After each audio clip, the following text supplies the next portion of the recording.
Morning, everyone. 5 minutes and then we'll get started. Thank you.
Members, before we start in a few minutes, can I just check everyone has these two additional bits of paper? So we should have one addendum to the report by Rachel, and then we also have some wording from one of these public speakers today regarding vehicle movements. Does everyone have both those bits of paper? Yes, good.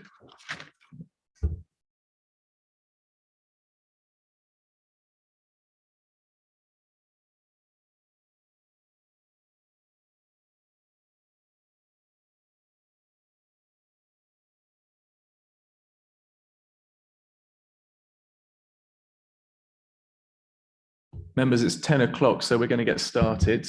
Dan, can you confirm we're streaming live? We are. Okay. Well, good morning, everyone, and welcome to this meeting of Cambridgeshire County Council's Planning Committee. My name's Councillor Henry Batchelor, and I'm the chair of the committee. We're going to go through a few bits of housekeeping first before we get to the main agenda, so do bear with us. It shouldn't only be a few minutes, and then we'll move on with the business of the day. So I would like to begin by welcoming those members of the public and press who are watching the live stream of this meeting via the council's website. The council supports the principle of transparency and encourages filming, recording and taking photographs at its meetings that are open to the public. Members are advised that this meeting may therefore be filmed, recorded or photographed. In order to register to speak, you'll need to raise your hand. Those attending virtually may do so by clicking the raise hand function on Zoom and turning on their camera. You will then be added to my list of speakers. Please can I ask everyone to turn their mobile phones to silent or vibrate whilst the meeting is taking place. There is no fire alarm test scheduled today, So if it does sound, then please leave by the nearest marked fire exit and assemble at the rear of the hall. Toilets are available on the ground floor and refreshments are available outside of the venue. And I will now put my phone to vibrate as well. Okay, with that, we will now begin the meeting with agenda item number 1, which is apologies for absence. Please, Daniel. None received, Chair. Thank you very much.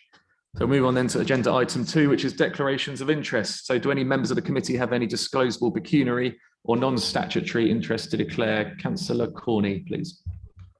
Thank you, Chair. It's very, very tenuous, but I feel I will mention it.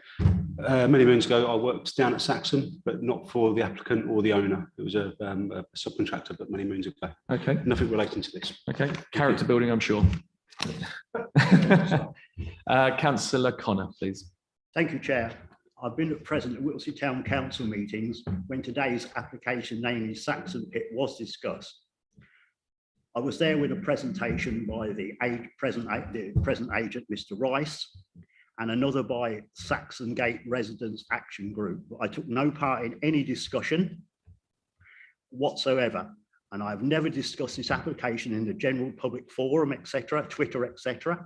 I go into this application with an open mind and will make my voting decision when I've listened to the applicant, agents, and officers' presentation. And obviously I'll be listening and obviously making my vote on those terms. Thank you. That's great. Thank you very much. Councillor Gardner, please. Thank you very much, Chair. Yes, just for clarity, I used to be the estate surveyor for London Brick. So I'll just put that point out to you, but I haven't worked for the applicant at all. Okay, so you're not precluded at all from taking part? No, but I'm just making that point clear. Super, thank you very much.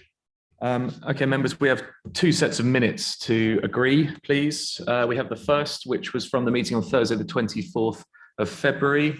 Those members that were present, does anyone have any issues with these, or am I okay to sign them as a correct record?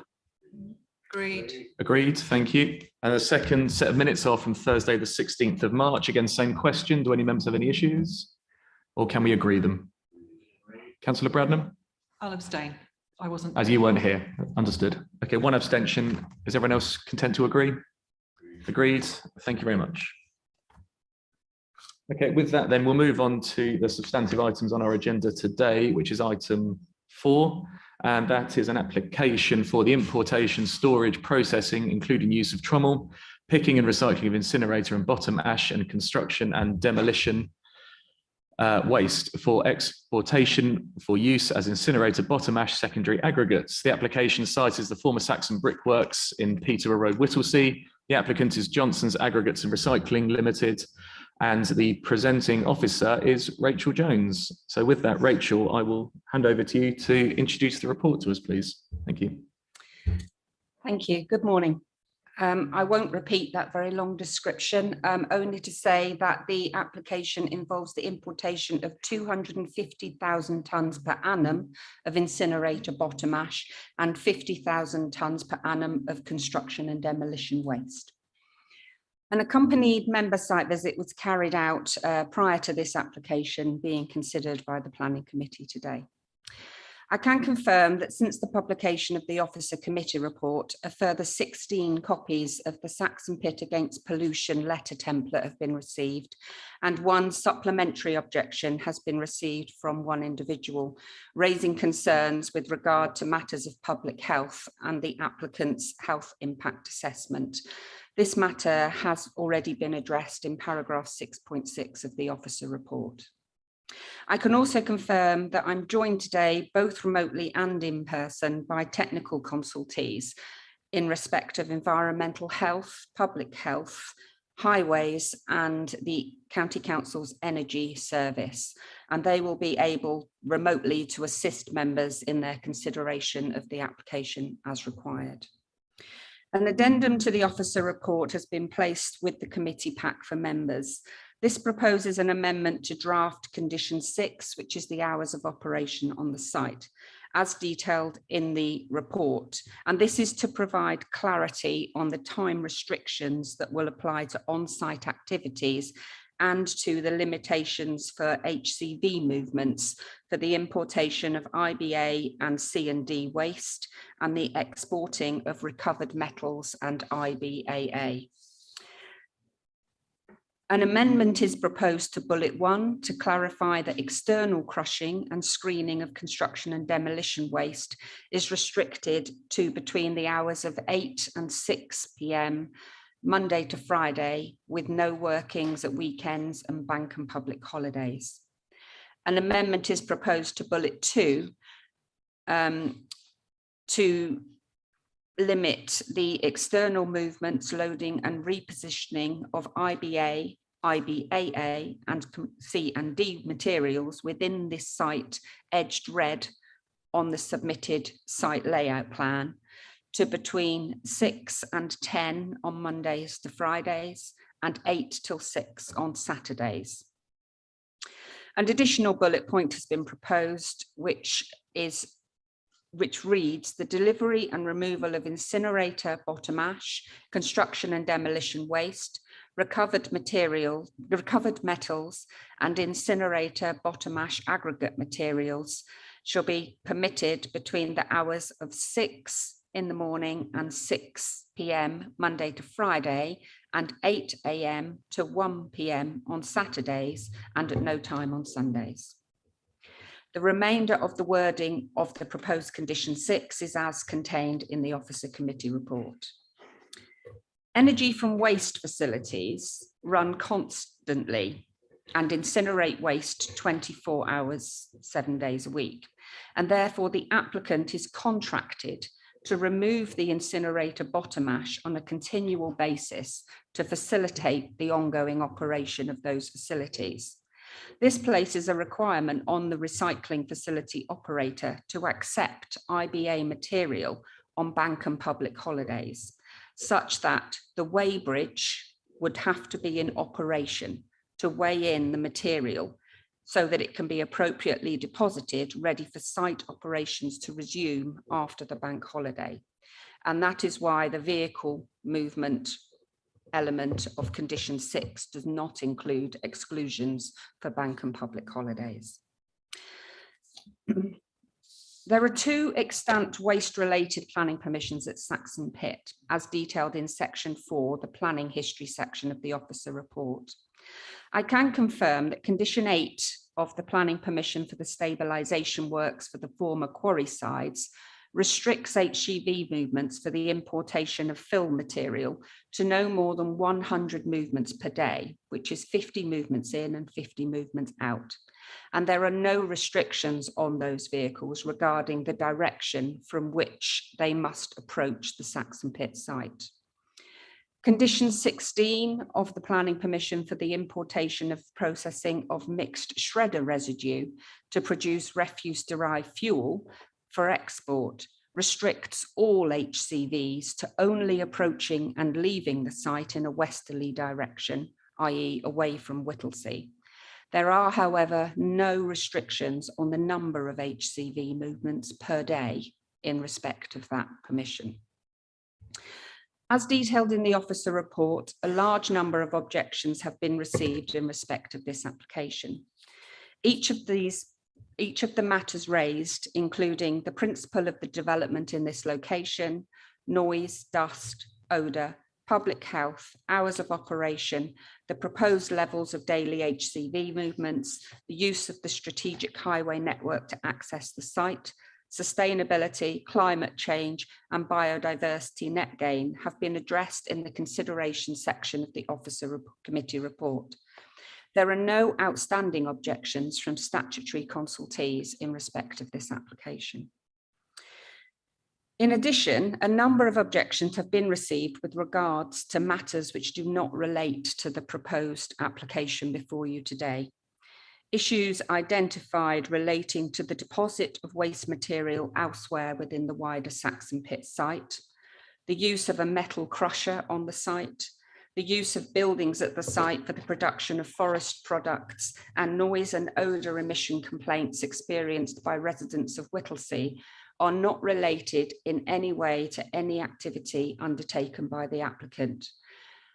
These matters are the subject of a separate investigation by Fenland environmental health officers who have undertaken extensive monitoring at the site to investigate the potential sources of the reported noise and odour issues and confirm whether non-compliance with any statutory noise or odour requirements is identified. The proposed Johnson's IBA recycling facility is not yet operational, and all of these matters are in respect of matters outside of the applicant's control, which cannot be considered as material considerations in the determination of this application. As detailed in the officer report, IBA material is tested in accordance with EA regulations to determine that it constitutes a non-hazardous waste at the originating energy from waste facility. Once this has been confirmed, the material is quenched with water so that up to 20% of its volume is comprised of water, and it can then be transported in a covered HCV to a recovery facility. The waste arrives on site and is stored for a period of up to 8 weeks, during which time some of the added water evaporates so that the material is in a state which can be passed through the various separation processes on the site to remove the metal elements and sort the material into size categories without dust issues arising. The IBA is processed through the trommel on the site, and large items of ferrous metals are removed by magnets for export directly to third-party companies. All non-ferrous material is transferred by covered conveyor into the building for processing. The material then passes through 3 further covered screeners in which a fraction eddy current separates out large, medium and small non-ferrous metals to produce large and results in large, medium and small IBAA as a result. The large-sized IBAA is then passed through a sensor sorting unit to remove any remaining stainless steel before the covered conveyor deposits the material into storage bays within the yard according to size.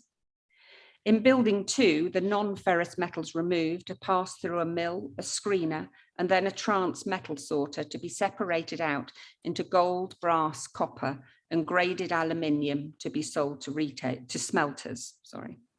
Any remaining IBAA is removed and returned to the yard for storage. C&D waste is received and stored at the site and is then screened with the IBAA to produce various grades of aggregate to meet client requirements and is sold for exportation for use on construction projects.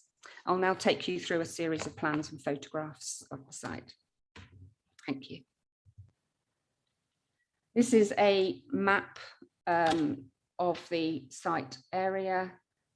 Just trying to get my cursor on there for you.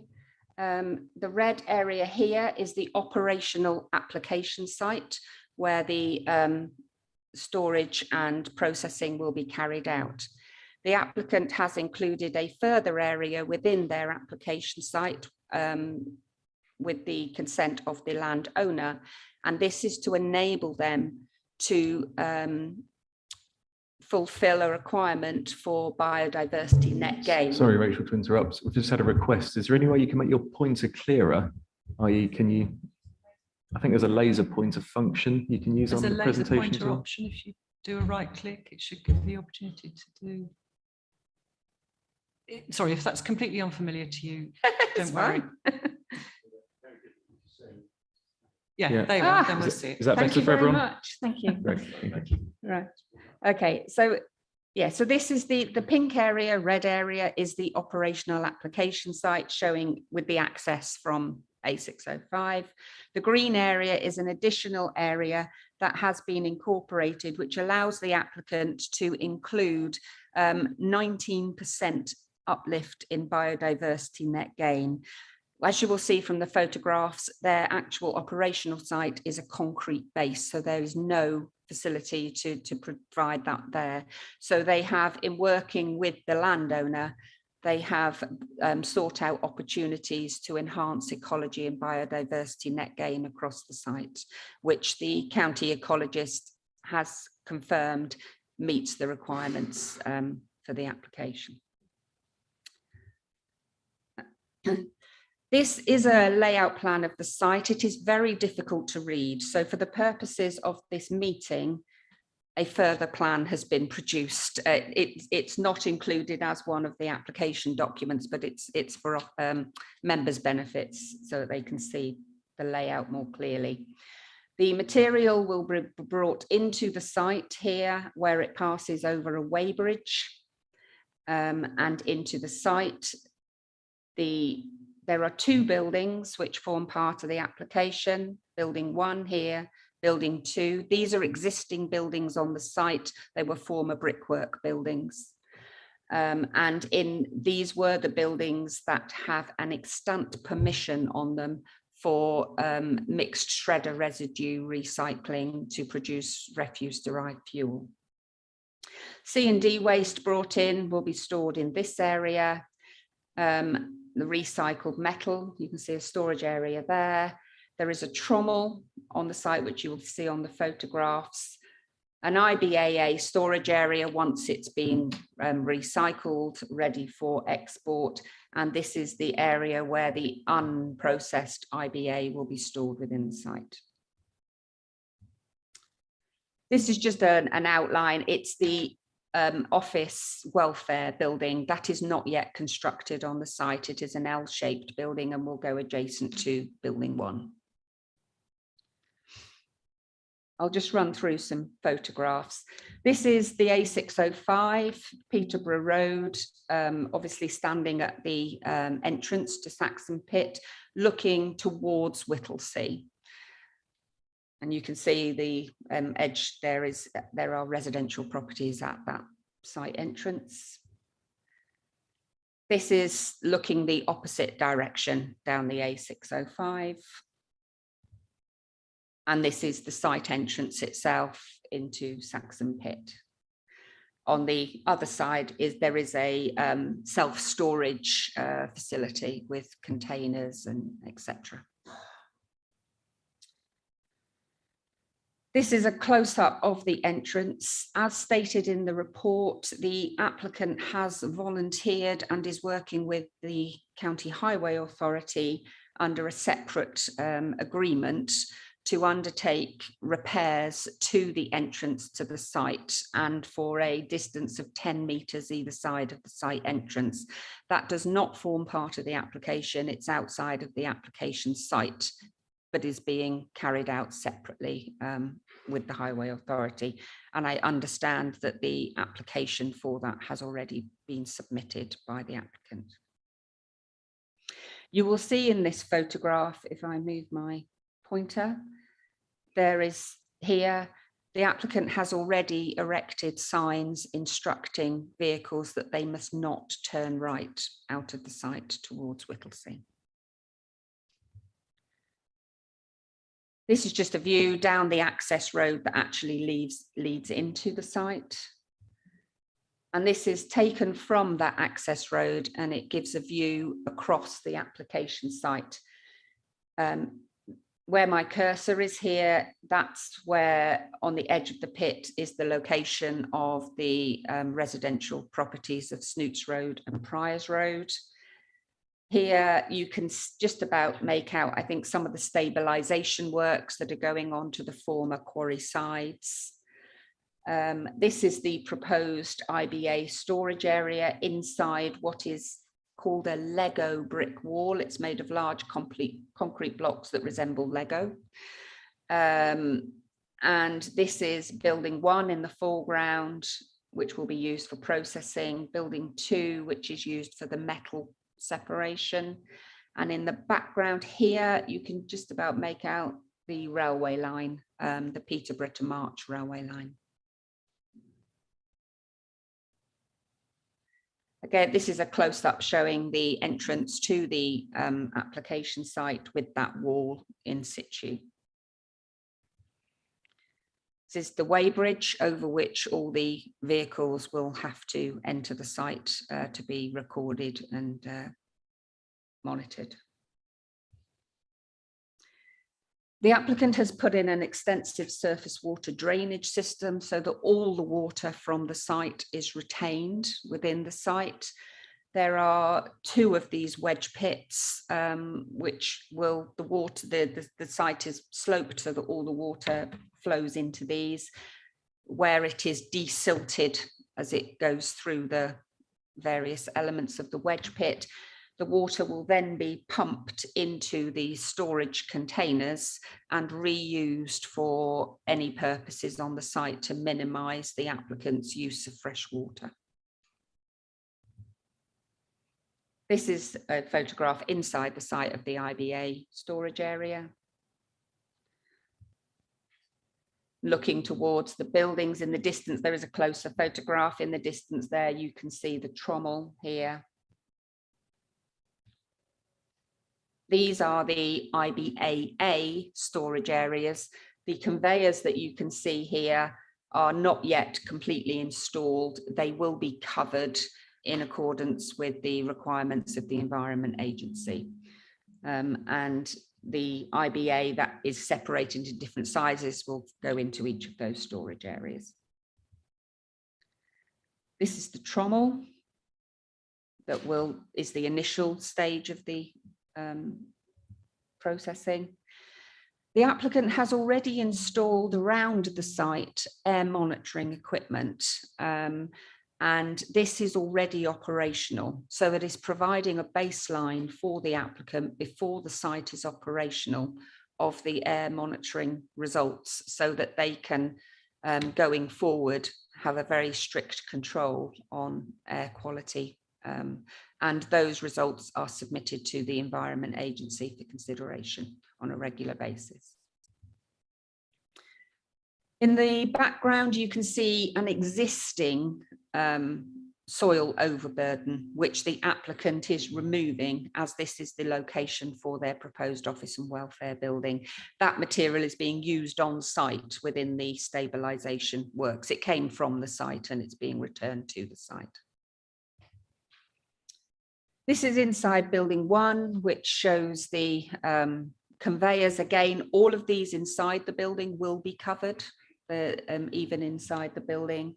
And this is the various stages of separation that the material goes through. And this is in building 2, which is the equipment which will separate out the various metals, which are then exported for sale. And a further picture just of the those facilities in that building. And that's the end of the presentation. Thank you. That's great. Thank you very much, Rachel. That was very detailed and very helpful, I'm sure, for members of the committee. Members, following that presentation, does any members have any questions of clarification for officers following that? Councillor Bradman, please. Thank you, Chair. I just wanted to ask, obviously there's a sort of slight unclarity about time, not in Rachel's report, but in terms of what's already there and what is proposed and what has happened in the past. So I just wanted to check, since residents who raised concerns in January were talking about noise at the site at the time, could you just advise us what activities were going on at the site around end of January, beginning of February, if any? We were coming out of COVID then, so I think it's fair to say that operational activities had resumed at the site. I think they resumed around February. There are 2 planning permissions that have been granted by the County Council, waste related at the site. The first is in respect of the stabilisation and buttressing of the former quarry sides where there was slippage occurring. And that work was halted for a period of time, both due to an Environment Agency investigation into some unauthorised material, an amount of unauthorised material that had been brought onto the site. That investigation has concluded and the EA have confirmed to the applicant that the works can resume. And it was halted obviously for COVID reasons. So that work is now continuing on site and was continuing. So that involved HCVs bringing in inert soils and materials for use for the stabilisation of the quarry sides. And I believe that there is a screener on the site in relation to those works. The other extant permission is for a company called TAG, who would bring in mixed shredder residue, which would be processed and would be exported from site as refuse-derived fuel. That company left the site some time ago, a number of years ago, although that permission remains extant. So in January this year, that use was not operational. And it is the buildings that were occupied by that company, 2 of them, there were 3, that Johnson's are applying to use for their proposal today. So they were not operational in January. The only other operation at the site was a company called A.W. Jenkinson have moved into the other building that was formerly occupied by TAG. They are not a waste related use. They bring in green material, which is not considered to be a waste material. And from that, they create forest products, and they are menage flooring, pellets for biomass boilers, those sorts of products. They have been operating at the site for some time. They are within a building. They do operate a trommel in that building. They were the only activities that were taking place at the pit in January. Those activities are still carrying on today, and the methods by which those operators are operating have not changed since January. Thank you. Does that answer your question? So there were some reports of people being awoken quite early in the morning by bangs, but that could have been actually it could in theory be any of those activities, couldn't it? But it's probably most likely the A.W. Jenkinson activity. It's an investigation that's being carried out by environmental health officers. They've carried out extensive monitoring around the site at residential properties. I believe they've monitored on at least 25 occasions.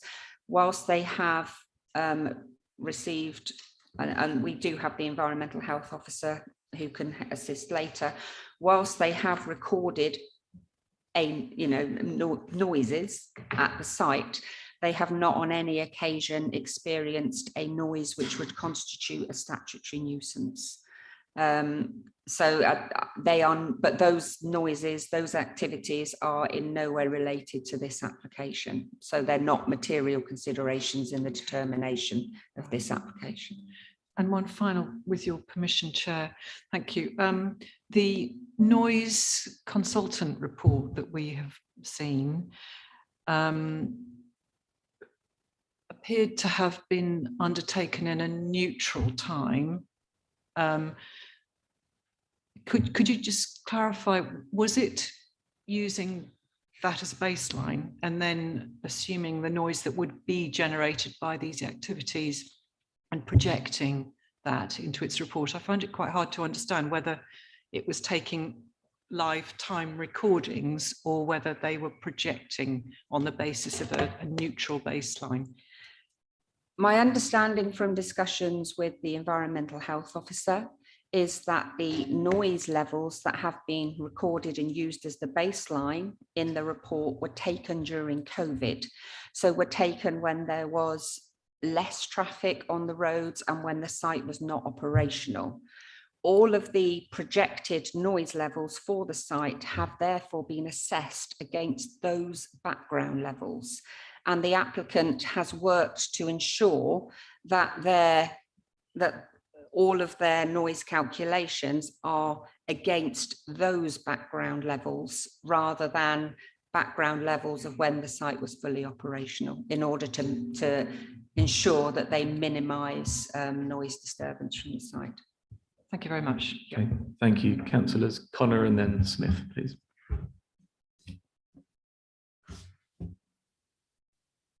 Here we go. Mic on. Thank you, Chairman, for indulging me to speak. Thank you, Rachel, for your very eloquent presentation. Please, could you tell me, firstly, when the photographs of the A605 were taken? as it shows extremely small amount of traffic. I'm obviously the co-local member of this, Whittlesea South, Councillor Bowden being Whittlesea North. I've never seen that small amount of traffic in normal working hours. It is generally chock-a-block with lorries backwards and forwards. So that would be my first question. I think, could you, before I go on, because I've got several more, obviously, as probably you would appreciate. So could you probably give us an answer to that? Thank you. Yes, I took the photographs. They were taken on the 16th of March, 2022, and they were taken at between 2:30 and 3 o'clock in the afternoon. And it was the date of the previous previous planning committee in March. And I went out on site after that meeting and took those photographs. And if you look closely, you'll see it's absolutely pouring with rain, as it was on that day. So yeah, that's when they were taken. Yep. So thank you very much for answering that to clarify that. So I suppose it's been brought to my attention, and I've seen it, dried up splashes of bottom ash has been seen on lorries travelling through Whittlesea. Are the trailers washed after leaving the site to prevent dried ash from outside the trailers entering the atmosphere? That's one. So we go on probably to the sheds where the workers, they're going to wear masks, obviously, for health and safety to reduce dust inhalation. So the doors are obviously kept closed, you know, for all that.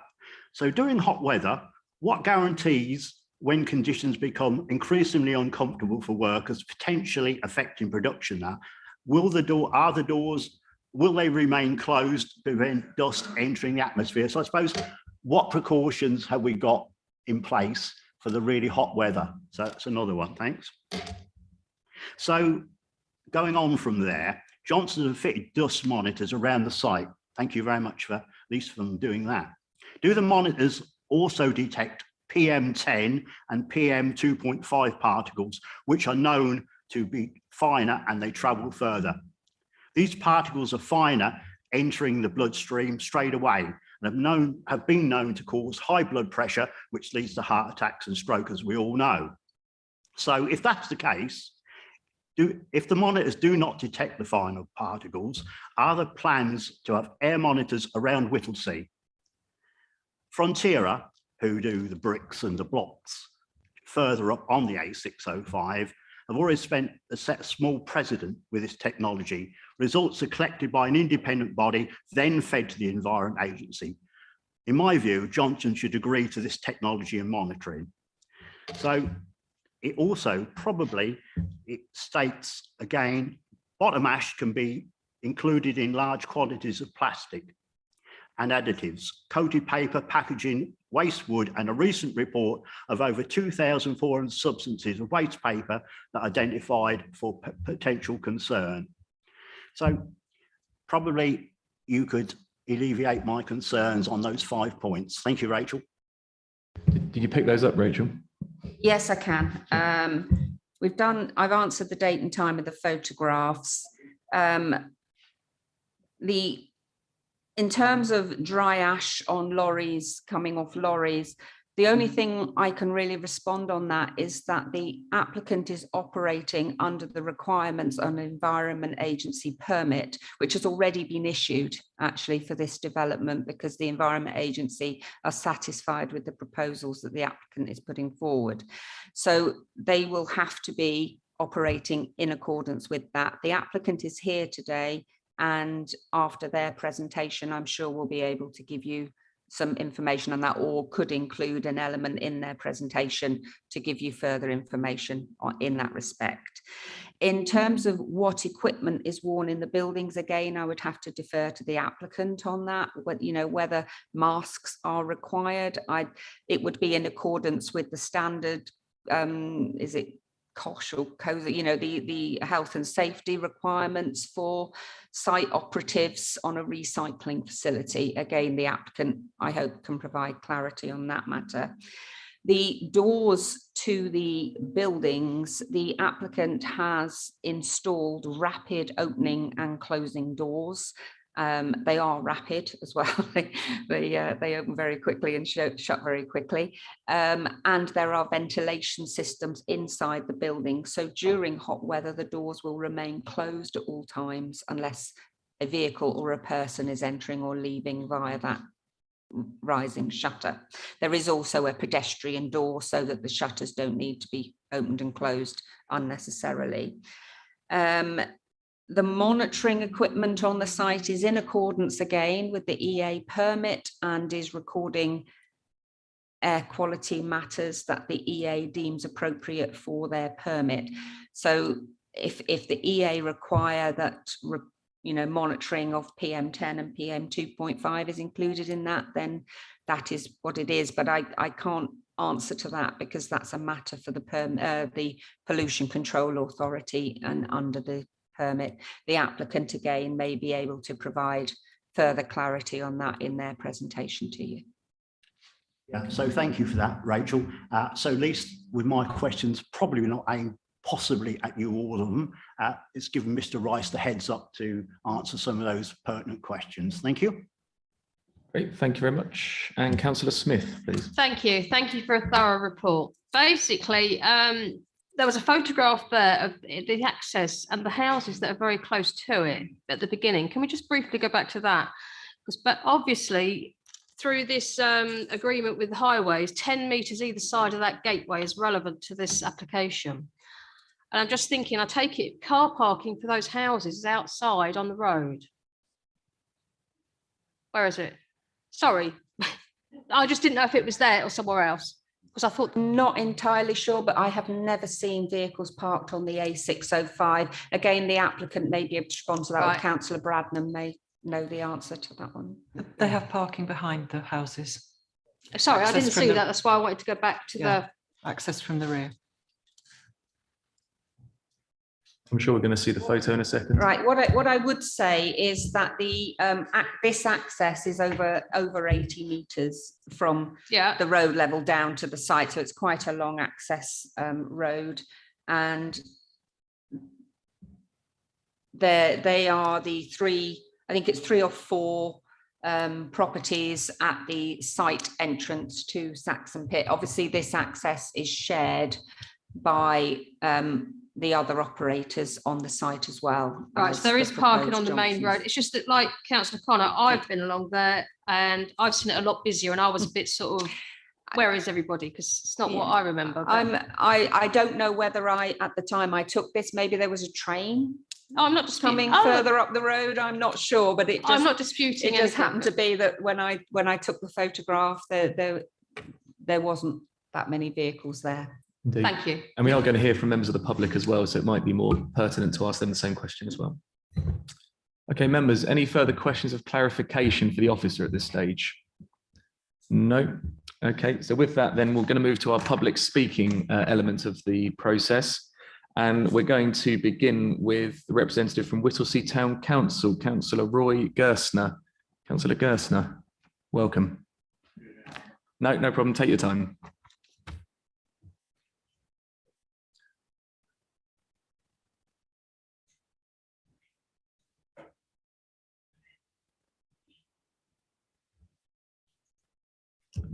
Thank you. So you'll see we've been using the microphones in front of us. You should see a little icon at the bottom of the screen. If you press that once, it switches the mic on like that, and then again to switch it off.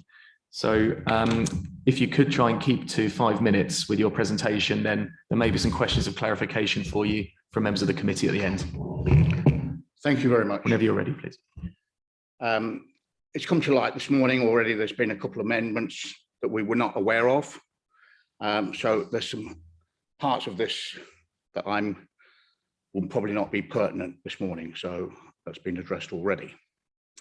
My name is Roy Gerstner. I am a Whittlesea Town Councillor, and I'm here today representing Whittlesea Town Council and some 170 residents who have contacted me over the last 2 years. I'm a retired electrotechnical engineer. Firstly, I would like to thank Rachel Jones at Cambs County Council for all the time that she has given myself and the members of the public throughout this application. Whittlesea Town Council has many concerns over this application and voted to oppose the application on several grounds.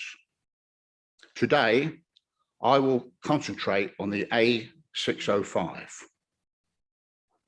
The A605 is already surcharged, and that is according to the Peterborough Highways report on the Kingstyke Bridge. The road has the second highest number of HGVs throughout Fenland. In a survey done by Cambridgeshire County Council in 2019 of 2,351 HGV movements in a 12-hour period.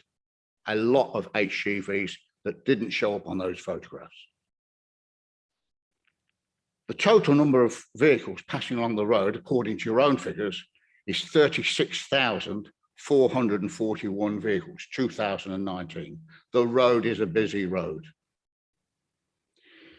The predicted Johnson's movements in reality of 25,000 plus movements per year, producing an excess of over 500,000 tonnes of CO2, making Johnson's claim that reducing the traffic mileage by diverting IBA from other plants small in comparison to the overall CO2, and the offset makes very little difference. The 250,000 tonnes of IBA and 50,000 tonnes of construction and waste material is coming from where? The best is that 20% will come from Peterborough. The rest will have to come several hundred miles, some of it diverted and some of it coming from the Midlands. And I may be corrected on that later. At Whittlesea Town Council, we believe that not enough weight has been given to the amount of pollution of 25,000 plus movements a year, whether it be NO2, nitrous dioxide, whether it be CO2, carbon dioxide, or particulate matter 2.5 and 10, which has been mentioned before, have not been assessed properly, or calculations into the effect they give local residents and the nearby school. We accept that monitoring of the pollutants, odour and noise may well be put in place. However, there are no long-term calculations as to the potential effects of these pollutants. The carbon footprint of these 225,000 plus vehicles is against Cambridgeshire and Peterborough's report on climate change 2020, which promises a reduction in all areas of climate pollution. How can 25,000 plus vehicle HGV movements in and away from this site be reducing pollution? The applicant claims that all vehicles will come from the west and not through our town. CCTV is to monitor this. Who will monitor it and what sanctions will be put in place for the vehicles not in compliance with the rules? And again, the applicant, I understand, has taken this into account. We asked whether the applicant was compliant with ISO 14064, greenhouse gases, ISO 14067, carbon footprint. We received no reply. Accepting that IBA is much better being processed than being put into landfill, this site, which has almost been completed, is being built in the wrong place. It's far too close to residential areas and the nearby primary school. There is another issue surrounding HGV mileages, the amount of rubber and carbon from tyres, which is not a well-known fact. The average HGV in a year, a 4-axle, 12-tyre vehicle, will deposit on average 176 kilos of rubber and dust into the atmosphere. That dust ends up both on the atmosphere and carbon deposited on the road. Whittlesea officially has one of the lowest and worst percentiles air quality, and that's fact. We did ask Johnson's Aggregate to come along and give presentations, and through no fault of their own, the timing was not consistent with our town council meetings. So we had no public exhibition and or meetings with them prior to today. So would you mind drawing to a conclusion, please? 1 minute. The government promised COP26 climate change. Cambridgeshire County Council promised a strategic approach to climate change, delivering a place-based approach to tackle the climate crisis and claiming we must act now. Cambridgeshire County Council's own words. Please, Cambridgeshire County Council, deliver on what you promised. Thank you. Thank you very much, Councillor Gerstner. If you wouldn't mind staying there for a second in case there are any questions or clarification from following your presentation. Members, do we have anything? Councillor Smith, please. Thank you. I have no questions, basically, but there are for you, but there are a number of questions that have been raised within your presentation. How do I get answers for those? I think the applicant has heard a lot of the questions. I think they will probably be in a good place to answer most of them. And obviously we have officers as well taking notes. So I think when we finish the public speaking, obviously we can ask the officer for any answers to any questions that haven't been answered so far. And obviously, I'm sure public speakers wouldn't mind returning to the table should we have a specific question for them later on. Thank you. Councillor Connor? No, I've got nothing to say to Councillor Gerstner. I'm just going to leave the A605 to a debate. Thank you. Okay, thank you. Well, with that, is to say thank you very much for taking the time to come today and speak to us. And with that, members, we'll move to our next public speaker, which is the applicant, Mr. Stephen Rice, who I believe is the agent for the applicant.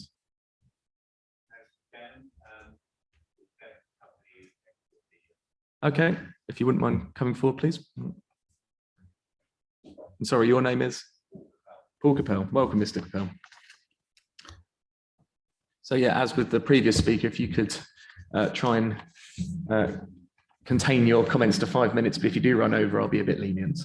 I'll try to pick up some of the points, right? Yeah, if you could do, I think that'd be helpful for members of the committee. Thank you. Thank you, Mr. Chairman, members of the Planning Committee. Said, my name is Paul Capel. I'm Chairman of Johnson's Aggregates and Recycling. Thank you for the opportunity to talk to you about our development at Whittlesea, which will deliver one of the UK's most advanced incinerator bottom ash recycling facilities, and will employ at least 30 local operators and a further 20 or so HGV drivers. Johnson's an experienced and well-regarded recycling business with operating plant in Ilkeston and Bunny.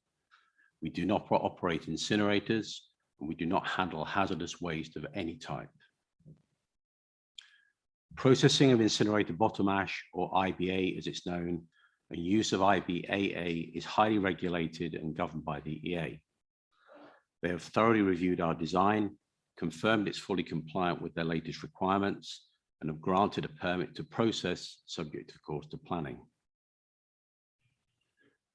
IBA is the product of burning household waste and energy from waste plants, such as you have here at Forth Grove. Each 100 kilogram of black bag waste, which is the stuff you put in your dustbins, produces around 20 kilograms of bottom ash. This would need to go to landfill or be transported to Ilkeston for processing if we didn't have the plant here at Whittlesea. We can clearly demonstrate we're moving up the waste hierarchy. By law, IBA can only be delivered to us once it's designated as non-hazardous. I know there's been a lot of confusion and misinformation around what we do. We're not an incinerator, and we do not and cannot accept hazardous or toxic waste. We simply use, as you saw in the photographs, a series of sieves, magnets, and mills to liberate metals from the IBA. Why do we do this, I guess, is a question a few people have asked. 10% of what comes into us is metal, be it ferrous, stainless, or as Rachel said, even gold, things that people put in their waste bins. We extract this metal, clean it, size it, and send it to smelters, and much of it goes back into things like car production. 90% of the incoming IBA is turned into an aggregate called IBAA, which has been used in road construction as well as large-scale civil works for over 20 years. Its use is regulated by the EA and is approved by many local councils across the UK. Any material leaving our site is designated as non-hazardous. And I would also add that using IBA reduces the need for quarried materials in many of the building products you use these days. Processing of IBA is an ultimate story in sustainability. Nothing goes to landfill and everything is recycled. To date, we've invested over 11 million on the facility at Whittlesea, which I accept has been at our risk. We're not responsible for the historic contamination of the site, but we believe we have significantly improved it from where it was before we came. We've spent at least £6 million with local suppliers and contractors and will continue to maximise local spend. In addition to the 30 people and 20 HGV drivers, we will employ and make use of local people at the site wherever we can. We believe we're a good news story for the area. I know there's been a lot of concern expressed having a recycling facility on your doorstep, and I'd like to pick up some of the concerns and try to answer some of the points the council have made. As I've said, we operate in a highly regulated sector with frequent visits by the EA, the council and the HSE. The material we receive on site and sell poses no harm to the health or environment, and that is tested regularly. All of our personnel are required to wear monitors that validate this. The IBA we receive is damp, so there's minimal risk of dust, but at the request of the EA, we've installed state-of-the-art dust monitoring and dust reduction measures. In answer to your question, PM10 is monitored and that data is sent to the EA by law on a regular basis. Noise impact assessments carried out show the site will not constitute a nuisance, and I would echo the point that was made earlier. Our baseline was carried out during COVID, so we believe we've actually provided considerably more attenuation than we would normally. We've accepted the proposed amendment in terms of working times. Our lorries will only arrive or leave site, and work will be carried out in the yard between 6 o'clock and 10 o'clock Monday to Friday, and 8 o'clock to 1 o'clock on Saturday. The only part of the site that will operate 24/7 is the building 2 you saw designated on the plan. I understand the sensitivity of traffic going through the village, and I fully do. I've never seen the road that quiet either, so I share your concerns. All Johnson's lorries will turn left out of this site. This will be enforced with ANPR cameras, and it's now written into their contracts that any driver that turns left or any subcontractor, so it turns right, or any subcontractor that turns right, they will be dismissed immediately without any recourse to a further hearing. So I think we can promise you that won't happen. We will, in addition to the biodiversity issues you've seen, we will include a solar array on the building, which will generate a lot of the power the facility will use. Our aim is to be a good neighbour and to contribute to the local economy. I firmly believe what we're doing here is aligned with Peterborough's designation as an environmental capital and your direction towards sustainability. I trust the committee will look favourably on our application. Thank you. Thank you very much, Mr. Capel. So members, some questions for you, I think, Mr. Capel, starting with Councillor Connor. Yes, thank you. Could you use your mic, please? Sorry. Thank you. Thank you, Mr. Capel. Perhaps some of these questions are perhaps relevant to Mr. Rice as well, but we'll see how we go. Okay. Wow. I'm sort of extremely worried about the working hours that you are proposing to do. Crushing externally from 8 AM to 6 PM. I feel on this particular one, it's 3.8 in the pack. I feel the working hours should be 8 till 5. Again, not including bank holidays. So bank holidays are a no-no for me. Reason being, giving residents a good quality of life, in brackets, health and well-being, okay? If we go on to 313 members, does the figure of 253 lorries in and 253 lorries out take consideration of the amount of lorries to take the non-ferrous and the ferrous metals to the foundries, and also deliveries to the site? There has got to be quite a lot of deliveries to the site. I can't see any mention of this in the report. Again, my view is the time should be 8 till 5, and again, for quality of life, again, health and well-being, no bank holidays. Let's go on, shall we? If I may, Chairman. Would you like me to answer these as you come up? Or Yes, with pleasure. If you can answer those So a couple for the start. the working Thank hours, as Rachel alluded to, the incoming IBA is governed a lot by the waste incinerators. We do not intend to work public holidays at all, incoming lorries coming in, but we do have an obligation, particularly where there's two bank holidays together. The incinerators only have a certain amount of storage capacity, so we will have to empty their storage areas. We won't be doing crushing on site on bank holidays. It's not our intent at all. Our staff like to enjoy their bank holidays as well. In terms of the lorry movements, sorry, there was a question on the lorry movements. So, thank you, Chairman. Yes, it's 253 lorries in on the papers and 253 lorries out.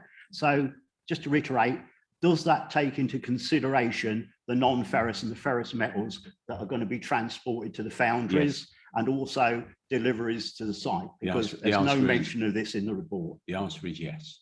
So, okay, that's fine. The number of lorry movements we've given is the maximum. I would sort of state that we're taking half a site that previously had unlimited movement. So I think our restrictions that we've got on our lorry movements actually will probably result in a net reduction in the lorry movements in the area anyway. But the lorries we've stated are all we'll be using.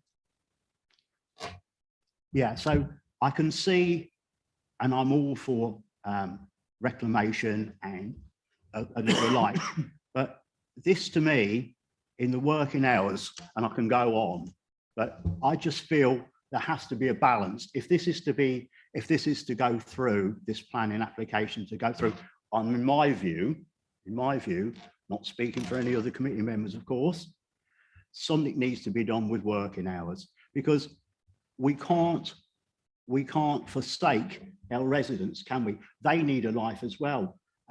It's no fault of theirs that they live 250 meters away and something like this comes to fruition or may come to fruition.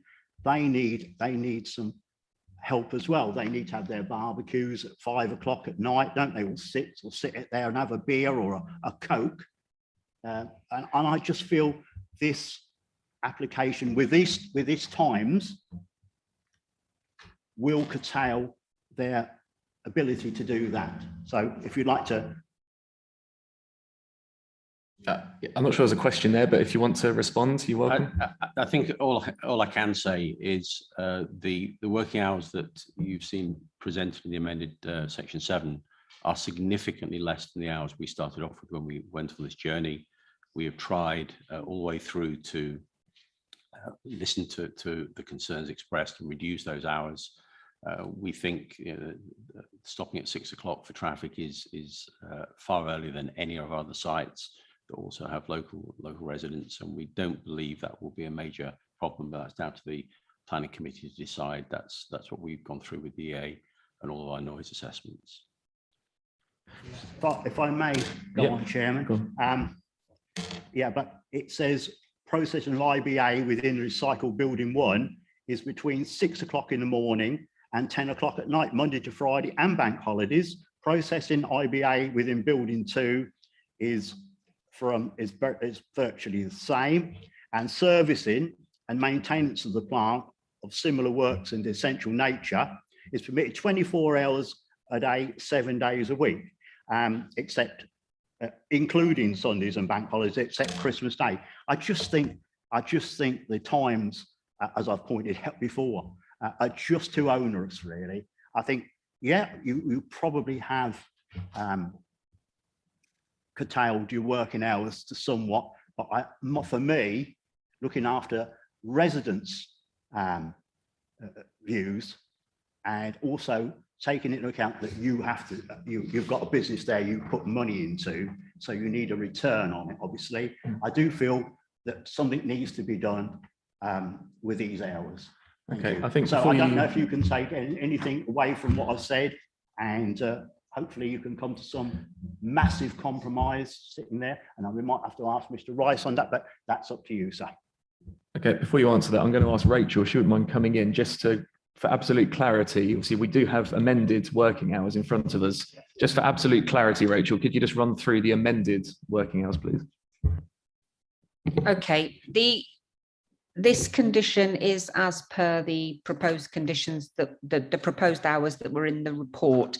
There is nothing in this addendum which changes any of the proposed hours from what was in the report. This addendum tightens up the condition so that there is more clarity on when things can take place. The proposed external crushing and screening is between 8 and 6 Monday to Fridays, excluding bank and public holidays. Now, I have just brought up in front of me the planning permission for the stabilisation and buttressing works. And yes, they do finish at 5, but they do start at 7. So it is the same number of hours, but it is a shift of 1 hour forward in the day for that. The external movements, loading and repositioning within the site, that is internal movements, that is somebody on a loader who is picking up material and depositing it in the correct place. Now, that work is permitted between 6 in the morning and 10 in the evening on Monday to Fridays, and 8 in the morning till 6 in the evening on Saturdays. Now, the way that the material gets into building 1 and building 2, certainly into building 1, is by an operative loading it into the trommel. So therefore, the hours of operation for that element of the use have to continue longer in order for the processing of the material in the building to continue, because without the material getting into the building, that work is unable to be to carry on. That is also limited to 8 in the morning till 1 p.m. on Saturdays, and not at all on Sundays. 8 till 6 on Saturdays. Then the additional element of the condition that has been added is to clarify the vehicle movements so that HCVs bringing in material and exporting material will, between the hours of 6 a.m. and 6 p.m. 1800 Monday to Friday, and 8 a.m. to 1 p.m. 1300 on Saturdays, and not at all on Sundays. And as stated in my presentation, the reason that does not include bank holidays, and as the applicant has explained, is that they are contractually obligated, for instance, over Easter, to remove the material from the storage areas of the energy waste facilities on occasions. So the elements that are proposed to be 24 hours a day is within the buildings, which have been insulated, have gone through very strict noise calculations with the environmental health officers, and are subject to the EA permitting regime. And we have no objections on the basis of noise from those operations continuing 24/7. Okay, that's fine. Thank you, Rachel. Members, we're still on questions of clarification for the applicant at this stage. So I have 1, 2. Did you want to come back, Councillor? Or is that it for the moment? Chairman, I will come back, but I'm going to allow other members to speak. Okay. And I will hopefully sum up my feelings. Okay, Thank you. Councillor Kindersley, Bradnam, and then Smith. Thank you, Chairman. I think we need to be clear whether Councillor Connor is speaking as a local member or as a member of the Planning Committee, because he has just made a comment that, you know, he's here to protect his residents. Well, but actually sitting as a member of this committee, he's here to decide a planning application, taking into account all material planning considerations. As you'd like to clarify for the committee. Thank you, Councillor Kindersley, for those comments. I'm here as a member of the Planning Committee, but I have read the documents on many times over the period of time it is It is an international document now because I read it in Rome and everywhere else that I've been. And I'm a member, and I'm going to sit as a member of the planning committee, but that doesn't stop me making comments to the applicant or anything else what's in this paper, just for clarification. Okay. As long as you're coming to it with a fresh mind, that's all we need to know. Chairman, I did that in my declaration. You did, yeah. Thank you. Councillor Bradnam, please. Thank you, Chair. I wanted to ask the chairman of Johnson Aggregates, could you just remind us what public consultation you've been able to do? The gentleman from the town council indicated that perhaps something had been planned and then it didn't coincide with meetings. And also whether you would be prepared to have a hotline number that people could call if there was noise after the conditioned hours, so that they could call a central number and alert you to, well, either things to do with noise or to do with. I'm not sure that's a consideration we need to hear, but if you want to briefly respond on that point. We did try to meet with the local community a few times and also the local MP. We struggled each time. I wasn't personally involved in those attempts, but certainly it was my wish that we try to engage with people. We're going to be neighbours. We want to be neighbours. So I don't have anything to hide here. Very happy to talk.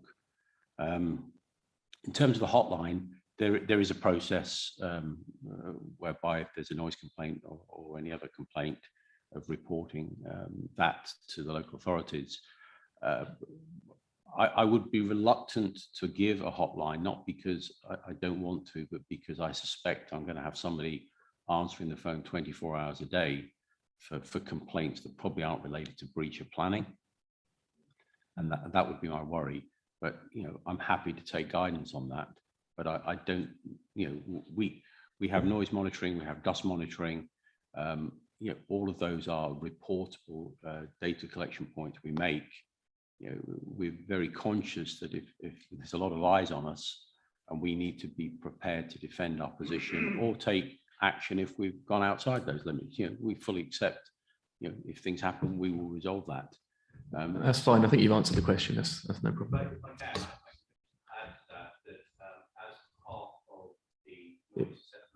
Sorry, if you wouldn't mind, if you don't use the microphone, people online can't hear. Sorry to drag you up to the table. Perhaps if I could just clarify that. So this is Stephen Rice, agent for the applicant, for clarity. Thank you, Mr. Chairman. Rachel will also confirm this, I believe, that there is an agreed noise management plan along with the dust management plan, which is a document that's been put together by the consultants and agreed with the EHO. So there is a formal process, as there would normally be with a minerals or waste planning permission and development. So there is a formal process. You'll forgive me, I can't remember exactly. I've come to this planning slightly late in the day. I wasn't dealing with it originally, but I can't remember exactly what the process is. But there is a formal process, I believe, in that noise management plan for how complaints are dealt with. So, Chair, can we clarify that if residents had a problem, their first course of action would be as normal to the EA hotline? If there was a perceived breach of planning, yes, it would be to the County Council Planning Department, yes. Different things. EA hotline would be the permitting authority, who have a central record and an emergency line that is manned 24/7. That's correct. Yes. And then that would presumably then devolve back to the site. To whomever needs to deal with it. Yeah. Yes. Okay. Yep. I mean, I'm not averse to the concept of setting up a liaison committee with the local residents. You know, we're proud of what we do. We want to show them the site, and if meeting regularly with them allows them to voice their concerns, then I'd be happy to do that. Chair, that's sort of what I was coming to, but I was reluctant to suggest it. But since the chairman has offered that, I think that would be a very useful thing. Often these start off being quite fractious initially, but then gradually, as people gain the trust of the operator, they become very useful fora. I have two in my area, and they're very useful activities and give the residents a voice and a place at which to sensibly raise issues. So if we could set up a liaison committee, that would be really Yeah, helpful. Thank indeed, you. and I think the applicants just indicated they'd be open to that, so I think that's positive. Rachel is waving at me. Rachel. I'd just like to say we have spoken about this, and this is not a development for which the county council would formally set up a liaison committee as we would for a large quarry or, you know, a development of that sort. But we are, obviously the applicant is willing to do that. So, you know, that's fine, but it wouldn't be one that is coordinated and organised by the county council on their behalf. Absolutely. So I'd suggest that be a discussion with the parish councils and the Environment Agency to set that up between you. That's noted, and I think the applicant, you've heard that. Thank you. Okay, I'm going to move on now. Councillor Smith, please. Thank you. Hopefully I'm okay asking these questions. I'm going back to the Whittlesea Town Council. They also raised issues about pollution and if certain ISOs were being met. Are you able to give any reassurance on the pollution issues that they raise? Can I ask that question? Yeah, you can ask it if you'd like to answer. So just for clarification, you're talking about pollution on site, or are you talking about pollution, road traffic pollution? I think really it's pollution from everything, but mainly I picked up on the pollution from all the vehicle movements, which obviously are going to be created by the application. And obviously with Whittlesea having a low percentage of air quality, which I didn't know until today. So it's obviously a big issue in that area. I do think some of this is covered in the report, but I will allow the applicant to answer. All I can say is that the lorries we use are all modern lorries fitted with the latest sort of pollution controls. I'm not sure what else we can do there. When they bring in new technologies, we'll obviously adopt it as appropriate. They're all Euro 6, which is the latest specification for the European standards, which means that they have got reduced emissions. Johnson's, as a company, are employing a sustainability consultant at the moment, and they are looking at how they move forwards with a view to electrification of not only just vehicles on site with regard to loaders, but also with eventually the fleet, because that will happen, that will come. And Johnson's are of a scale of business whereby they can start to look and make those decisions, because smaller businesses are going to struggle, but the size of Johnson's is such that they will be able to look at that technology. The calculations that we have done in terms of the reduction in road miles by taking material that's coming particularly from Bedford, Milton Keynes and Peterborough, as well as London, to this site rather than taking it to Ilkeston and Nottingham, is a reduction in over 500,000 kilograms of CO2 and NO by opening the Whittlesea plant. So technically it is actually reducing the amount, and because the lorries are turning off before Whittlesea, obviously they're not going into the town, so they shouldn't be contributing to pollution within Whittlesea itself. Thank you. I don't think there's any further questions of clarification for the applicants. So I'm going to move on to our next set of public speakers. Thank you, gentlemen. Move on to our next set of public speakers, which are two local residents groups, and the first of which is represented by Stephen Hodson. Mr. Hodson, welcome, and if you'd like to take a seat. So just first, you'd like to clarify who you're representing today. That would be useful. I'm representing a group called Saxon Gate, who formed to oppose this application. Before I start, Chairman, could somebody tell me when I've got 30 seconds left? Yes, I'll give you a nod. Thank you. My name is Stephen Hodson. I'm a Whittlesea resident and I live on the A605. I'm a retired chartered surveyor and planning consultant, and I've traded in this town, which is now booming, let me tell you, for over 40 years. Pleased to hear some changes to the operating times, but let me tell you, all permissions since 03 and 17 have required, firstly, material brought to the site to be inert, and operating hours were 7 a.m. to 5 p.m. Monday through Friday, and sometimes 8 till 1 on Saturdays. Johnson's application, as you've heard, have some activities 24 hours a day, every day, except Christmas Day. Now, the application states that IBA is non-hazardous. We don't agree with that. We think that's not true. We offered 2 independent current scientific reports produced by Zero Waste Europe. These are hidden impact of incinerator residue and toxic fallout IBA in a circular economy. Both say that IBA is hazardous as it contains harmful chemicals such as PCBs, dioxins, heavy metal, and now recently it's come to light microplastics. We feel planning were rather mistaken to dismiss these reports, as Stephen Barclay told us that the UK is still required to abide by EU rules as to pollution and waste matters even after Brexit. IBA stated is shown to contain microplastics which are not terminated by incineration. ZWE reports say that in every metric ton of IBA are over 100,000 particles of microplastics. They are tiny. Based on Johnson's intention of processing 250,000 tons, that will expose us to 25 billion of these particles. It's now found that they are migrated into the human body. Applicants define sensitive receptors as areas affected by noise, odors, dust, light pollution, all within 1 kilometre.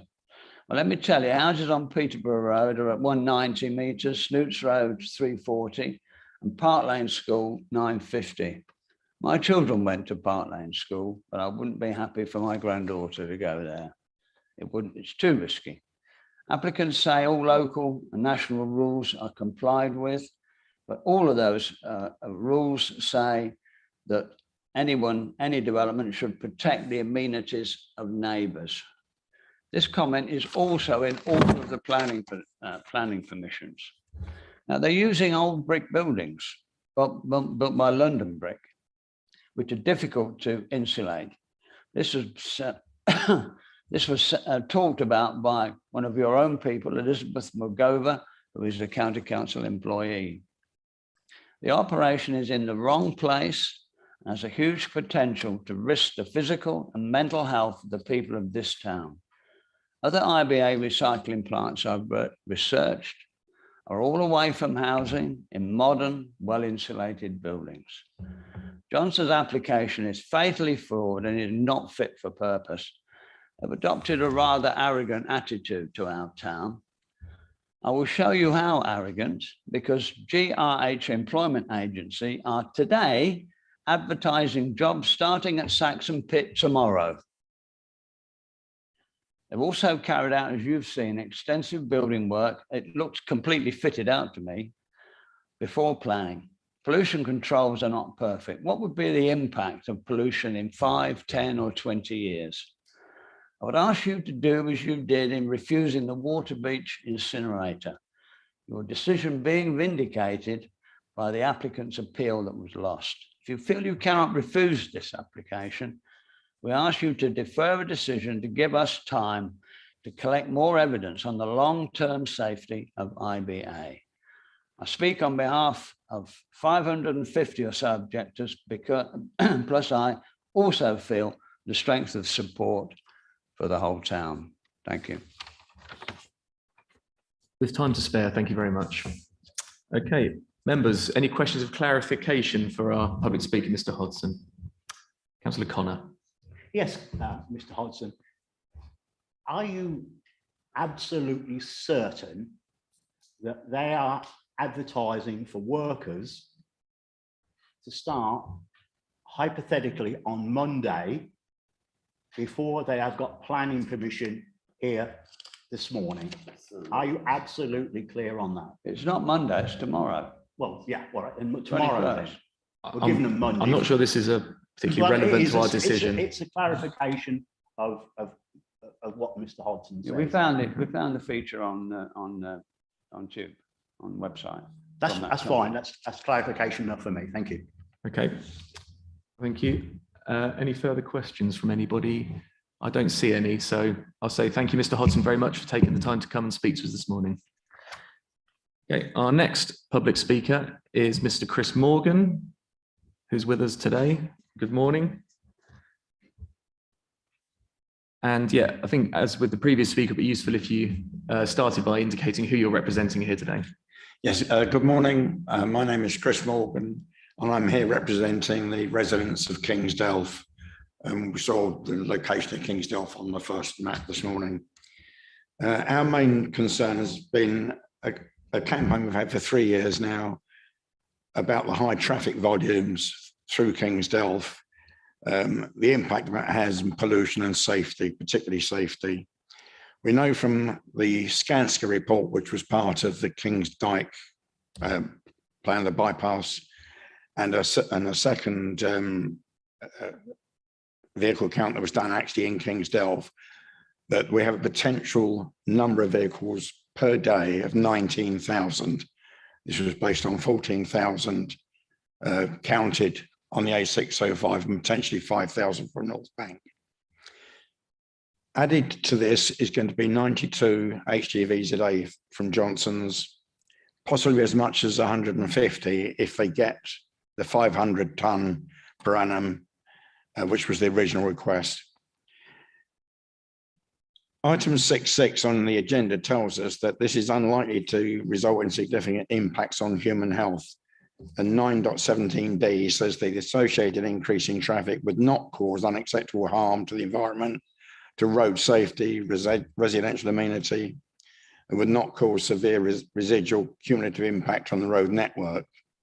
Well, I'm afraid that 100 to 150 HGVs a day past your door does have an impact. Just as an example, the gangs worked through the night in Kingsdelph on the 26th of February this year, replacing and resetting drains and the covers that have been damaged by the pounding they're getting from the HGV traffic that already exists. And this had only been repaired a year ago, March last year, so actually less than a year.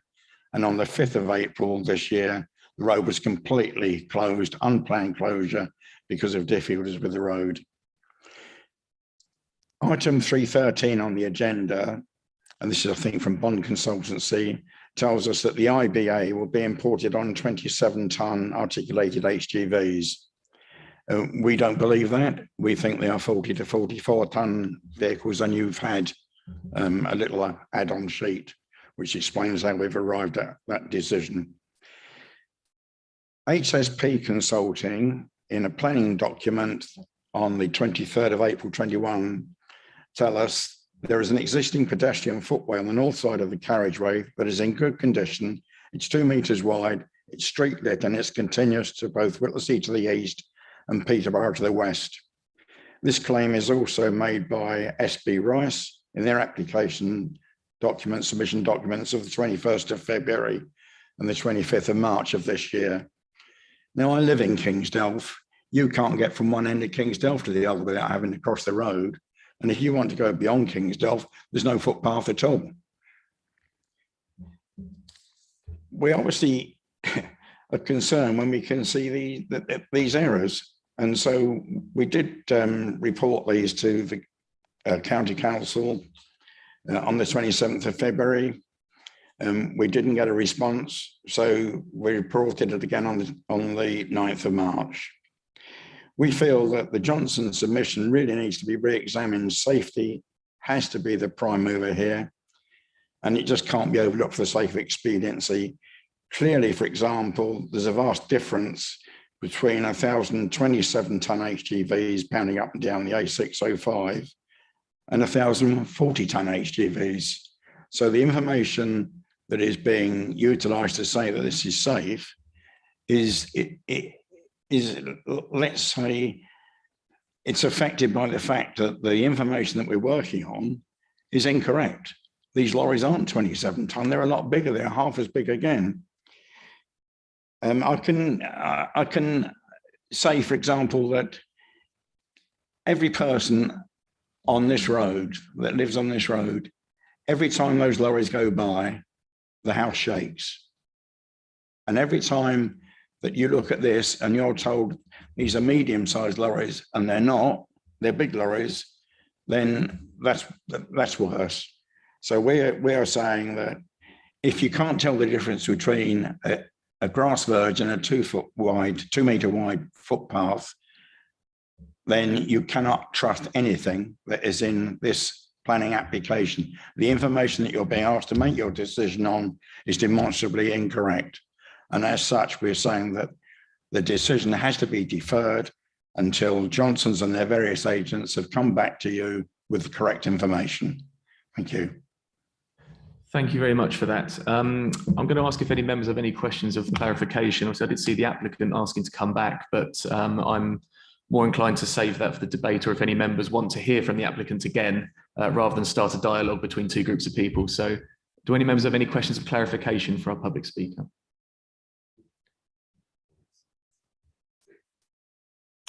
Okay, might be helpful then, either Rachel, I don't know if you can do that to help reiterate the size of the lorries. That seems to be a point of contention. The only information I can give is that all the way through this application, the applicant has confirmed that the material will be transported in 27-ton HCVs. I have received no information throughout the entirety of the application to indicate anything otherwise. But the applicant may be able to provide more information. Members, do we want to hear from the applicant on this? Please, if you come forward. Just briefly, I can confirm the lorries are 44-ton lorries that carry 27 tons of weight. They're only 27 tons exactly as we've said in the planning documentation, but the physical weight of the lorry with the material on it is 44 tons. Okay, thank you for that clarification. That's going to spawn some questions, I'd imagine. Councillor Bradman. I've just been Googling along the A605, and there appears to be a footpath all the way along, with the exception of where it goes over the railway, and then it's a bit less clear, but pretty much all the way along. So I'm at a loss as to understand where it is that Kingsdelph doesn't have a footpath on the north side. Just wondered if somebody can explain that, because it looks continuous to me. Okay, perhaps our speaker can assist. I live in Kingsdelph, so I do know the footpath through Kingsdelph. Part of the way is on one side of the road and part of the way is on the other side of the road. If, for example, you lived at the Peterborough end and you wanted to walk up to the post box, which is towards the Whittlesea end, you'd have to cross the road twice each way to stay on the footpath. If you want to go beyond Kingsdelph towards Peterborough, there is no footpath at all on either side of the road.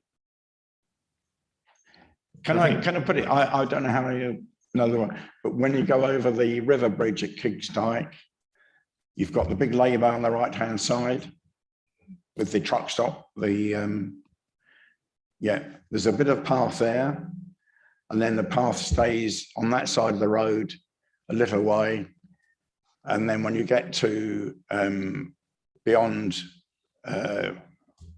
say number 100 Kingsdelph, the footpath goes over to the south side of the road. And so footpath on all sides. So there's bits of footpath through Kingsdelph, but you cannot walk from one end of Kingsdelph to the other without having to cross the main road.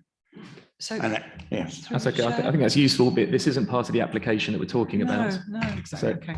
Yeah, okay. No, I raised it as a safety issue because that's understandable. I appreciate it. Members, any final questions of clarification for our public speaker? No. Okay, so it just leaves me to say thank you very much for taking the time to speak to us this morning. And we will now move on to our final public speaker, which is the local member, Councillor Chris Bowden. Chris, welcome. I'm sure you're familiar with the process. So, as I said, up to 5 minutes to address the committee, at which point there may be some questions for you at the end. Thank you, Chair. May I first of all just raise a potential question of conflict of interest to ensure that it's on the record, even though I don't believe it's relevant. I live just 70 metres from the lip of Saxon Pit. Now, I must admit, I'm likely to move in the very near future, early next month, to another location within Whittlesea. My move is nothing to do with the application, let me say, but I'm likely to move some further distance away within the town. But I just wanted to place it on record that I currently live that close to the lip of Saxon Pit, just to ensure that no one makes any suggestion that I've failed to declare that issue. Okay, thank you. Thank you.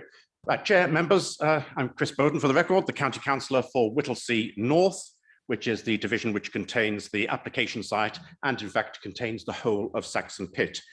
I've been the county councillor in the division for 9 years, and I can honestly say that I've had more resident complaints about Saxon Pit than I have about all other issues put together over the course of that 9 years. Now, what's relevant as far as that's concerned is what we see in the National Planning Policy Framework, the new one, which does state that the decisions which are made on planning should take into account the cumulative effect of any proposed development. And I'll say more about that cumulative effect later. But first of all, I'd like to support everything that's been said by the previous 3 objectors in calling for this application either to be refused because of the additional and significant negative effect on residential amenity in the area, or at least deferred. Now, they've given several reasons for refusal, but I want to concentrate on one issue, and that one issue is the noise nuisance, which is the one about which I probably have had more comments over the last 9 years from the existing use within Saxon Pit. And the relevance for that is that the additional use, which we are talking about here, will just create additional noise and is bound to have additional negative effects on residential amenity. Now, we all know that there is a presumption in favour of sustainable development. That's laid down, it's clear. But that's not an absolute presumption. There are limits. And one of those limits is the likely cumulative effect on local residential amenity. Now, in paragraph 8.3 of your papers today, very helpfully, officers have listed all of the relevant national planning policy framework sections with the new NPPF, that is the one from July 2021. And if you scroll all the way down to paragraph 185 of those NPPF listings, you'll find the wording that planning decisions should ensure that new development is appropriate for its location, taking into account the likely effects, including cumulative effects of the development. And that includes the need to reduce to a minimum potential adverse impacts resulting from noise from new development, and to avoid noise giving rise to significant adverse impacts on health and the quality of life. And the very fact that there have been almost 600 individual neighbour representations which have been made on this application does show that there is significant local concern about the potential for the increased adverse effects that there can be from Saxon Pit in general, which will be caused by this application in particular. Now, this concern about the effects of noise from Saxon Pit on the local area is not new. County Council is well aware of it. Over the last 20 years, there have been 4 planning applications agreed by the County Council to do with development in Saxon Pit. And what's really interesting is the attitude which was taken in each of those 4 applications towards residential amenity. Back in 2003, Hodson Brick put in an application for the importation of waste material for buttressing purposes, and up to 50 vehicle movements to and from the site each day. But there were restrictions on that planning application, only operating Monday to Friday, 7 till 5, and on Saturdays from 7 till 1. No Sunday working, no bank holiday working. And that was explained in the report to protect the amenity of local residents. That was the reason for the time limitation. 2012, CCC gave permission to Thorry for a plastics recovery facility and the erection of a trommel. We all know that trommels are noisy. And again, there were restrictions put in place, Monday to Friday, 7 a.m. to 5 p.m, no Saturday, no Sunday, no bank holiday. And I quote, that was done to protect the amenities of nearby residents. 2014, County Council gave permission to Thorry. They granted the grant of variation, allowing other shredded mixed waste to be imported onto the site. But again, with restrictions, Monday to Friday operation only from 7 till 5, no Saturday, no Sunday, no bank holiday. The reason? To protect the amenity of nearby residents. And most recently, Chair, in 2017, the County Council gave permission to East Midlands Waste to continue the 2003 permission for the importation of waste for buttressing. But again, there were restrictions on it. Monday to Friday, 7 a.m. to 5 p.m, Saturday, 7 p.m. to 1 a.m. Sorry, 1 p.m, my apologies. And again, the reason which was given by the County Council for those time restrictions was to protect the amenity of local residents. So what has changed so far as the amenity of local residents is concerned over the last 20 years? And the answer is nothing has changed. So if the amenity of local residents is to continue to be protected, there does need to be an understanding that there are noise elements from Saxon Pit which need to be restricted. Now, this application, I have to say, if the committee is inclined towards granting it, it is going to create more noise, more nuisance for local residents. And I'd ask you, if you are even considering or being inclined towards granting this application, to do so in a balanced way. That is, balancing the presumption in favor of sustainable development against the planning policy framework requirement to, and I'll quote, reduce to a minimum the potential adverse impacts resulting from noise from new developments. So that balance I'm asking you to consider, members, if you are inclined to approve this application, is to consider particularly that noise always has a greater impact at night, always does. If you could sum up, please. Thank you. There really needs to be no overnight working. We need to stop working on a Saturday at 1 p.m. There shouldn't be a stop before 7 p.m. or 8 p.m. on a Saturday. And we must try to protect the quality of life of local residents, taking into account that cumulative negative impact. Thank you very much indeed, Chair. Thank you very much, Councillor. Members, questions of clarification for the local member, starting with Councillor Kindersley, please. Thank you very much. That was, thank you, that was helpful. My first question, because I have two, is this. The report that we have says that the Environmental Health Officer investigation by Fenland District Council has shown that there isn't a statutory noise nuisance emanating from Saxon Pit. And so I guess the question is, in your view, is that officer incorrect? The second question I have is that so far, I'm really struggling to see any reason to refuse this application. So I'd be grateful if you could perhaps elucidate some reasons that you think would stand up at appeal for refusing. Councillor Bowden. Thank you, Chair. First of all, on the subject of statutory noise nuisance, I have very closely cooperated with our Environmental Health Officer over a significant period of time, not merely the last few months when there have been a renewed number of complaints which have been made. And these complaints which have been made about noise nuisance, and we'll just talk about noise for the moment, they're not continuous. There haven't been complaints non-stop for the last 7 years, as long as I've been county councillor. They come and go depending on the activities which take place at the site and the changes which take place at the site. And I fully respect and have complete confidence in my Environmental Health Officer who says there is no statutory noise nuisance. That's a very technical definition, and I'm quite confident that if she says that, then that is correct.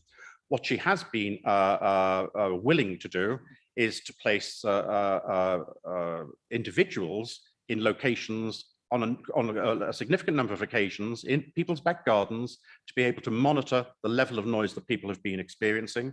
And she has in fact had some significant success over the last 2 months in dealing with some of the nuisances or some of the complaints, my apologies, I'll use a correct word, some of the complaints which there have been from local residents so far as problems from Saxon Pit is concerned. Just in the last 2 months, for example, her successes have been, first of all, that we had many hundreds of complaints from people about a low frequency humming noise starting each weekday morning, sometime between 6:15 and 6:30. And the reason it's relevant that it started between 6:15 and 6:30 was if it was an exact time, the same time each day, we'd know it was automatic machinery turning on. It wasn't, it was approximately those times. So someone was doing something at Saxon Pit between those hours. And after complaints were made and the investigation took place, suddenly and after literally hundreds of residents said that it had been waking them up, suddenly, astonishingly, it stopped. So her investigation and her showing that she was investigating actually stopped whatever process, and we never found out what it was, whatever process was happening, it was stopped. There was loud machinery operating noise that she investigated there, loud banging taking place. And on investigation, it turned out that the Environment Agency had issued a temporary permit for one particular machine to be put in place. But it turned out that that particular machine hadn't been put in the right place in order to minimize the noise. Now, it would be necessary to go to the Environmental Agency because it was a temporary permit to ensure that that item of plant was sited more correctly to reduce the amount of noise. But again, her activities produced results. Wasn't a statutory noise nuisance, but nevertheless was noise which was annoying people and was able to be restricted. And then most of the complaints I've had in the last few months have been to do with odors from the site. And it turned out, on investigation again from the same environmental health officer we're talking about, that a company without planning permission, and we've yet to determine whether planning permission may be required or not for this retrospectively, had been operating a wood processing business and hadn't been turning over their product on a weekly basis as they should have done to reduce odors. Again, she managed to sort that particular problem out. So yes, I fully support my environmental health officer.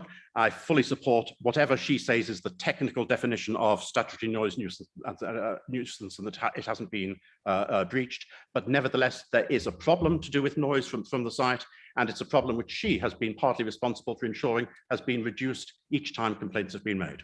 Councillor reasons for refusal. I asked the second question. Yeah, Councillor Kindersley was asking for reasons for refusal. Yes, in your yeah, opinion. So that was the second question. Yes, I would merely ask you to listen to take account of the comments which have been made by others. I understand that, Councillor Kindersley, that you need to look at this purely in terms of planning law and the way in which the planning process works. And I also appreciate the presumption which there is in favor of sustainable development. And that is why I said that if you feel that the evidence that you have received from all of the letters of complaint that have been, from the various technical comments that have been made, and also from the speeches from my predecessors today, if you feel from all of that that there is not sufficient reason for refusal, then I'm asking for you to consider whether there should be some restriction on the times of operation, particularly getting rid of this 24/7 operation from a building which wasn't designed for the purpose that it's going to be used for, that there's reason to do that in order to achieve that balance that the committee is meant to achieve between permitting sustainable development and having that presumption, but also ensuring that the necessary residential amenity is protected. Okay, thank you for those responses. My next speaker is Councillor Gardner, please. Thank you very much. Thank you, Councillor Bowden, for your comments. I just would like to point out one thing: the noise and the odours that you're getting from that particular site are nothing to do with this particular application, because the site is not operational. Your environmental health officer has no objection, according to our documents here, with regard to the future if the application is, is successful, i.e. we do grant planning permission today.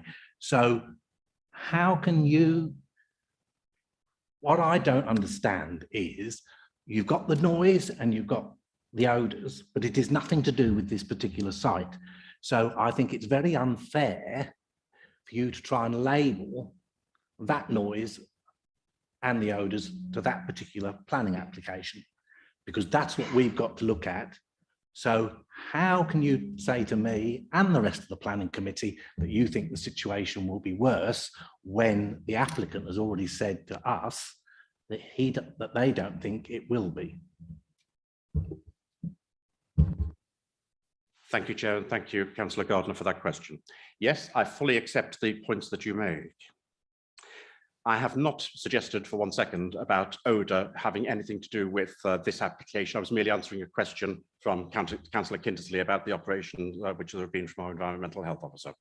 As far as noise is concerned, of course, with the site not currently being in use, there is zero noise from the site at the moment. I fully understand that. But from Saxon Pit, which causes problems for local residents, there is and already has been for some time noise, and that noise problem will undoubtedly increase as a result of the movements of vehicles to and from the applicant's site, and also what the applicant is actually doing on site. Now, I fully accept the comments which have been made by our environmental health officer in Finland, that the noise emanating from this proposal would not of itself constitute a statutory noise nuisance. I fully accept that. She's a professional. She has come to that conclusion. I will back what she says. However, there will be noise which comes from it. Noise not just from the site operation itself, but the vehicles going to and from the site.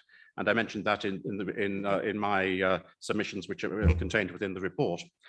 And those noises, together with the noises which are already on the site, this cumulative effect from Saxon Pit, from other operators within Saxon Pit, will mean that the experience of local residents, which is already bad, will get worse. Now, I'm not necessarily saying it would amount to a statutory noise nuisance, but it would be sufficient. It already is sufficient to harm their residential amenity from what's happening in Saxon Pit. There will be now more noise generated from Saxon Pit, which will increase the amount of harm to their residential amenity. So I'm not trying to blame the applicants for the current amount of noise which is coming from Saxon Pit. What I'm saying is we have to take into account that there is currently noise coming from Saxon Pit, and that noise will increase absolutely unavoidably by this further development. And I'm not even going to claim, because I can't, I'm not a technician, that would amount to a statutory noise nuisance. What I can claim with absolute certainty is that it will further reduce the residential amenity of local people. And this committee itself has taken that into account repeatedly over the last 20 years on 4 occasions by having quite strict limits as far as time is concerned. Approving this application, even with stricter time limits, will still harm the residential amenity of local residents. But there has to be a balance drawn between the need for development, sustainable development, and the need to protect residential amenity. I'm asking you to draw that balance in a sensible way from both sides. Thank you, Councillor. Thank you. Councillor Smith has a question, please. Thank you. I will be brief. Basically, I think it was on page 1 or 2 of your speech. You was on about, or you referred to the accumulative effect, noise issues, appropriate location. Can I ask what you were referring to there? I only made a few notes, sorry. I was referring to paragraph 185 of the National Planning Policy Framework, which was published in July 2021, and you will find the relevant wording in paragraph 8.3 of your pack, but it's a very long paragraph 8.3 listing all the relevant paragraphs from the National Planning Policy Framework, and this one was paragraph 185. Thank you. I have read the report, but I just wanted to clarify where that was coming from. Thank you. Thank you. For interest, it's page 74 of our agendas, members. Okay, I don't think there's any further questions of clarification for the local members. So we say thank you very much, Councillor Bowden, for speaking to us this morning. And members, with that, that concludes our public speaking. So we're now moving into the debate part of the process. Obviously, we do have various technicians on the line that can help us. We have officers from highways, from energy, from environmental health and public health, as well as our officer. And also if we need the applicants here as well. So members, I'm happy to call on any of those if that would help any members' decision making today. So with that, I'm going to throw the debate open, members, where we now debate the proposal in front of us and then hopefully come to a conclusion. So who would like to kick us off? Councillor Corney, sticking your head above the parapet. Yeah, I'll quite happily put my head up. So, do you know what? I've listened intently. I've done lots of reading on this, obviously, as everybody else has on the panel. But so I don't have an issue with, you know, what the application is. You know, completely get it. I understand. You know, the company have an obligation to remove the materials they do. That's not our concern. But I think on the whole, you know, a positive thing. I can see the gain, the carbon gain, and sort of, you know, providing the material doesn't have to travel too far. The thing I have an issue with is literally the hours, and I think whilst you know, we heard about, you know, the sort of material reasons. You know, the Councillor Bowden was asked for a material reason. I think the biggest thing for me is we're expecting people that live in close proximity to this to endure something that literally could be 24 hours, 7 days a week, except Christmas Day. So it says, you know, essential service and maintenance. So who's to say that a big piece of equipment doesn't break down at 10 to 10 at night and they have to get it ready for the next morning? So, you know, it's quite a big ask. That could happen at any point, any time. There's materials are being moved up until 10 o'clock every day, effectively, apart from Saturdays and Sundays. I think, you know, that's the bit I'm really struggling with. So I'm not going to say which way I'm going to go at the moment, but I need to sort of, you know, hear the debate and I need to overcome that issue. So hopefully that starts us off. No, I think that's kicked us off nicely. Councillor Kindersley's next, please. Thanks, Chairman. I do take Councillor Corney's point, but my concern about this particularly is that all of the statutory consultees who have been through the close examination of the noise strategy or the dust suppression strategy or whatever it happens to be, have come back and said it's all fine. And so I'm really struggling with, and that's why I asked the local member, I'm really struggling for any kind of basis on which to refuse the application, because I do understand the concerns of local residents, and I think that they have they've made their point very clearly and very loudly, because we've heard from the company that they've already invested millions of pounds in this site. So if we do refuse on grounds which I have yet to have articulated to me, then the appeal will be, as sure as day follows night, will be lodged, and we will be asked as a planning authority, and what were the grounds for refusal? And we need to have a very strong case for refusal, because apart from anything else, in that particular context, we are guardians of public money. And there was reference made to the Waterbeach site earlier on in the presentations. I was on the committee that refused that application, and it still cost us, I think, upwards of £100,000 at appeal. And there were very, very, very different circumstances, including, the presence of listed buildings and so on. But the point I'm making is that I still don't understand on what grounds we can refuse this.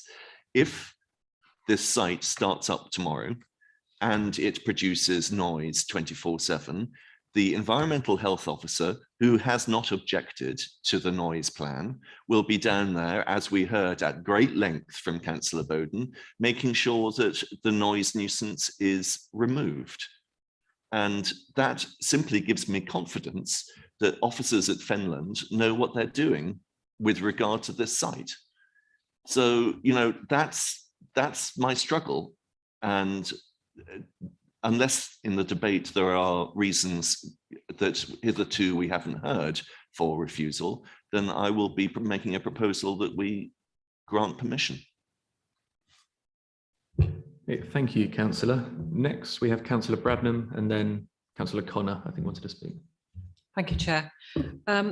Yes, like Councillor Kindersley, thank you very much to Councillor Bowden. And it's interesting that you referred, Councillor Bowden, to issues that have been experienced by local residents over the last 9 years. And it seems to me, looking at this application, that many of the things that have been a problem in the past might actually be better under this application, because it's extremely well managed. And a lot of the activities are within buildings, which are, and conveyors are going to be covered to prevent dust and, I imagine, to suppress noise. And so there's many of the things that I think might actually be better under this application than they have been in the past.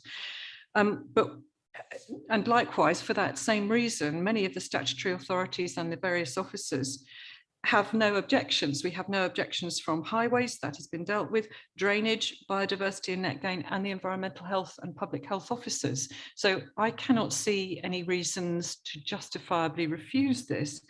And the only thing I would like to ask is, since we've been told that some of the causes of complaint from residents have been raised by issues, by operations which are from operators other than this operator, I wondered if we had any, do we have any statutory powers as a county council minerals and waste planning authority over the other activities on the site? For example, part of the vehicular access, the vehicular problems, I note could be caused because there is a self-storage site on site, so there's vehicles going to and from that.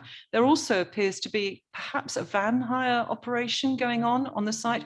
So, I just wondered, as a whole, given that those vehicles will be contributing to the vehicular numbers on the road, do we have any control over those operations as a county council authority?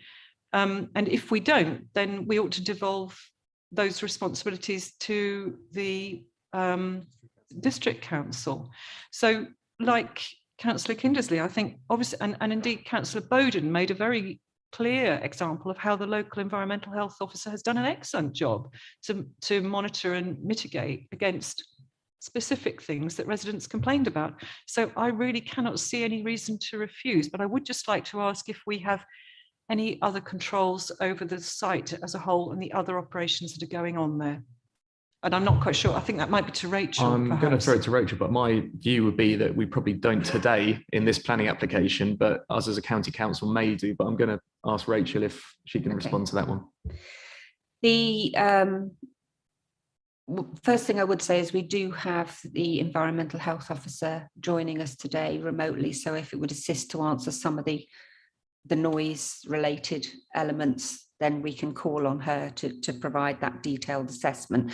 The one element I can answer on that is that yes, noise has been assessed cumulatively in the noise impact assessment.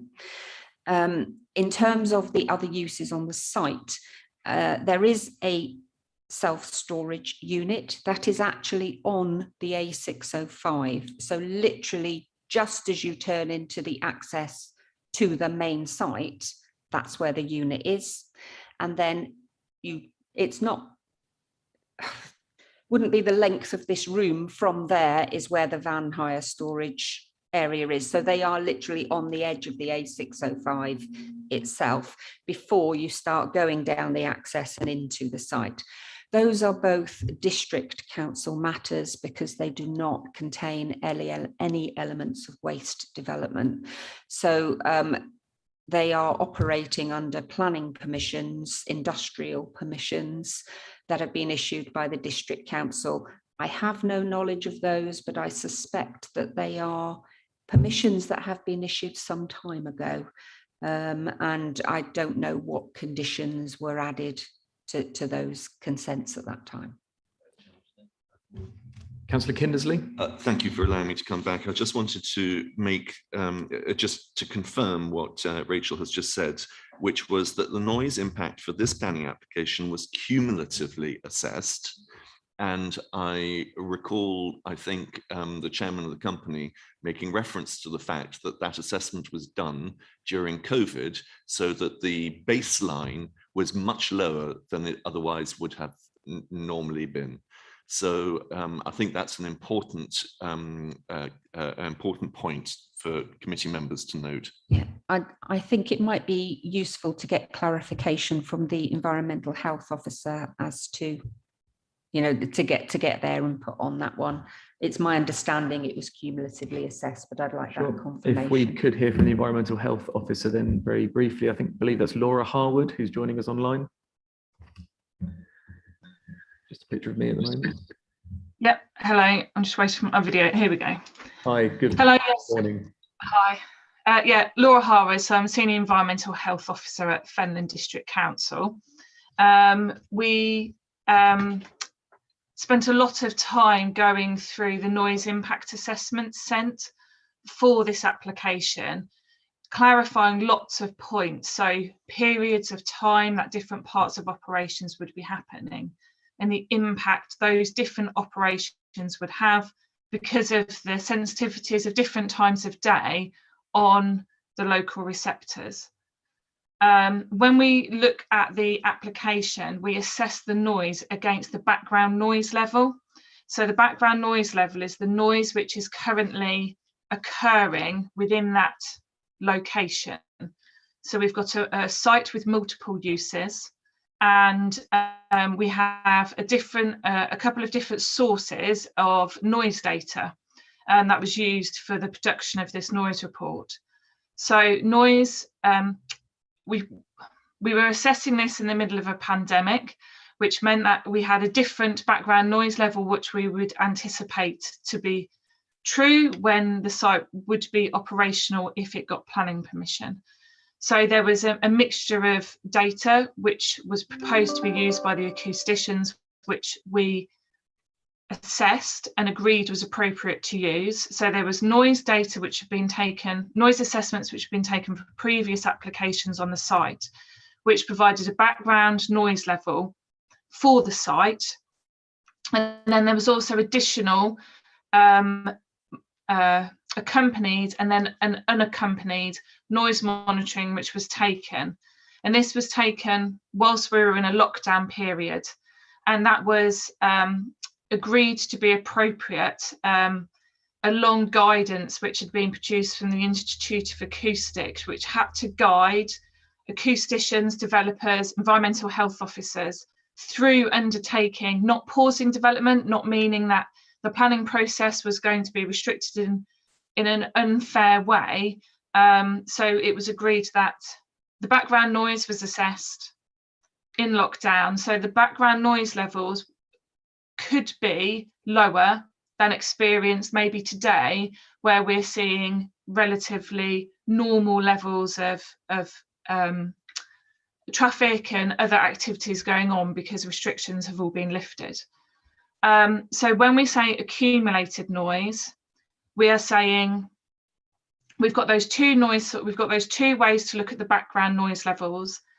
And then the acoustician has noise mapped every activity on the site, which is likely to generate noise, and then worked out all at the different receptors what the impact would be. They've looked at it through the three different periods of time. So an early morning, a whole day, and a 24-hour period for the different sorts of activities going on. And then they identified where mitigation needed to be put in place to bring those levels in line with what the British standard says. And the BS 4142 says that noise levels, which is 5 decibels above what the current activities on site are, is likely to cause complaints. So where they've identified any of those noise sources which are sort of 5 or above, they've put in their acoustic report, and they've outlined what mitigation measures they'll have to take to be able to reduce them in line with BS 4142. BS 4142 doesn't say inaudible, and it doesn't say that it will be below what the current activity on the site says. It's just saying it shouldn't be significantly more than the current activity on a site. And that standard is specific for mixed industrial and residential areas, and how we should go along assessing noise and what we should say requires further mitigation or would not be acceptable.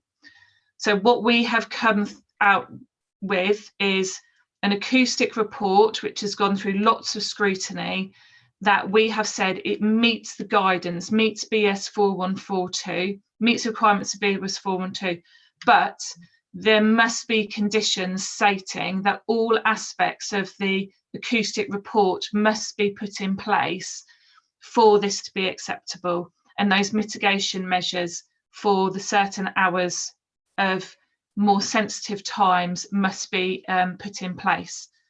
I did note that the hours of operation have changed slightly to the noise report, so we might have to think about whether or not that would impact on the noise report at all, but I think that should be for the author of the noise report to make a statement to say whether or not they think that has a detrimental or not impact on the noise report.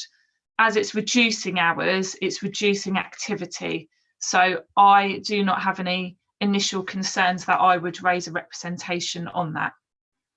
Hopefully that's answered your questions and provided a bit of clarity. Yeah, Laura, that's very, very helpful. I appreciate you going into detail on that for us. So members, hopefully we've got some clarity on the noise assessment that's been undertaken on the site now, and fleshes out a bit the paragraph in our report that deals with that.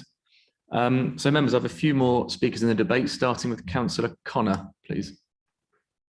Yes, thank you, Chairman.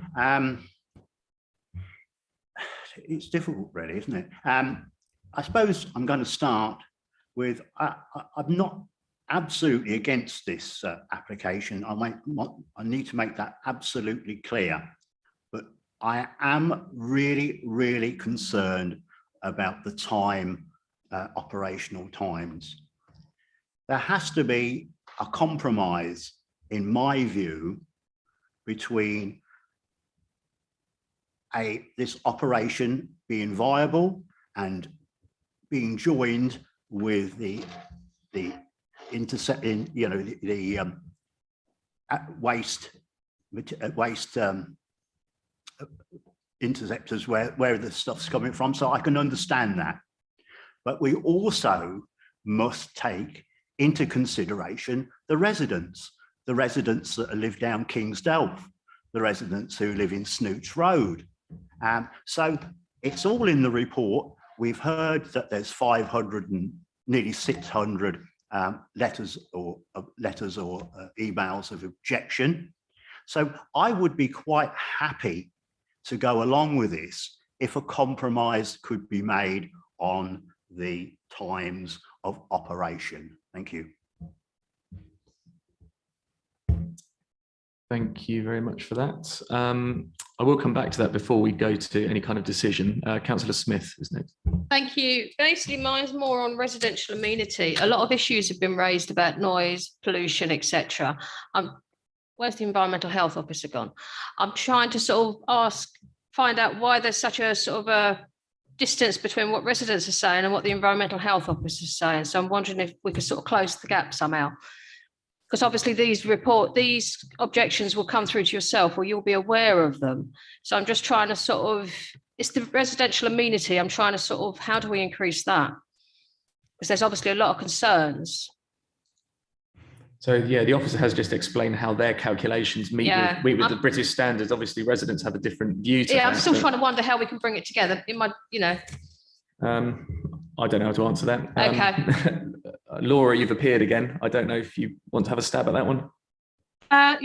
We will always have a statutory duty for this site. So it will be regulated by the Environment Agency and it will have an environment permit for the site, which will control all pollution. So that will include noise, air quality, and it will give them standards and monitoring and measurement outcomes that they must achieve, and they will be inspected and have to produce that data. That will be shared with environmental health officers. There are certain things that local environmental health officers will always have a statutory obligation to do, and that will be to investigate nuisance. So we will have to investigate nuisance. The remedy to any issues might come through the Environment Agency and the permit, but we still have that statutory obligation. And when it comes to the pollution, we are still the authority which produces the, we do all the air quality reports. So we do air quality assessments and undertake NO2 air quality monitoring in Whittlesea. And every year we produce a screening report, which is sent to DEFRA. So going forward, where those residents' concerns are raised, then we look at them at the time that they're raised on the circumstances which are happening at that time to be able to remedy them. It's a complex site, but it's also one which is regulated with a number of different tools, I suppose. So we have the permit, but we also have the local authority tools through nuisance, through air quality. Thank you, Laura. That's great help. Thank you. With Councillor Gardiner, please. Thank you very much, Chair. I would like to thank Laura Harwood, the Environment Health Officer from Fendon, for her report, which has given me a great deal of reassurance.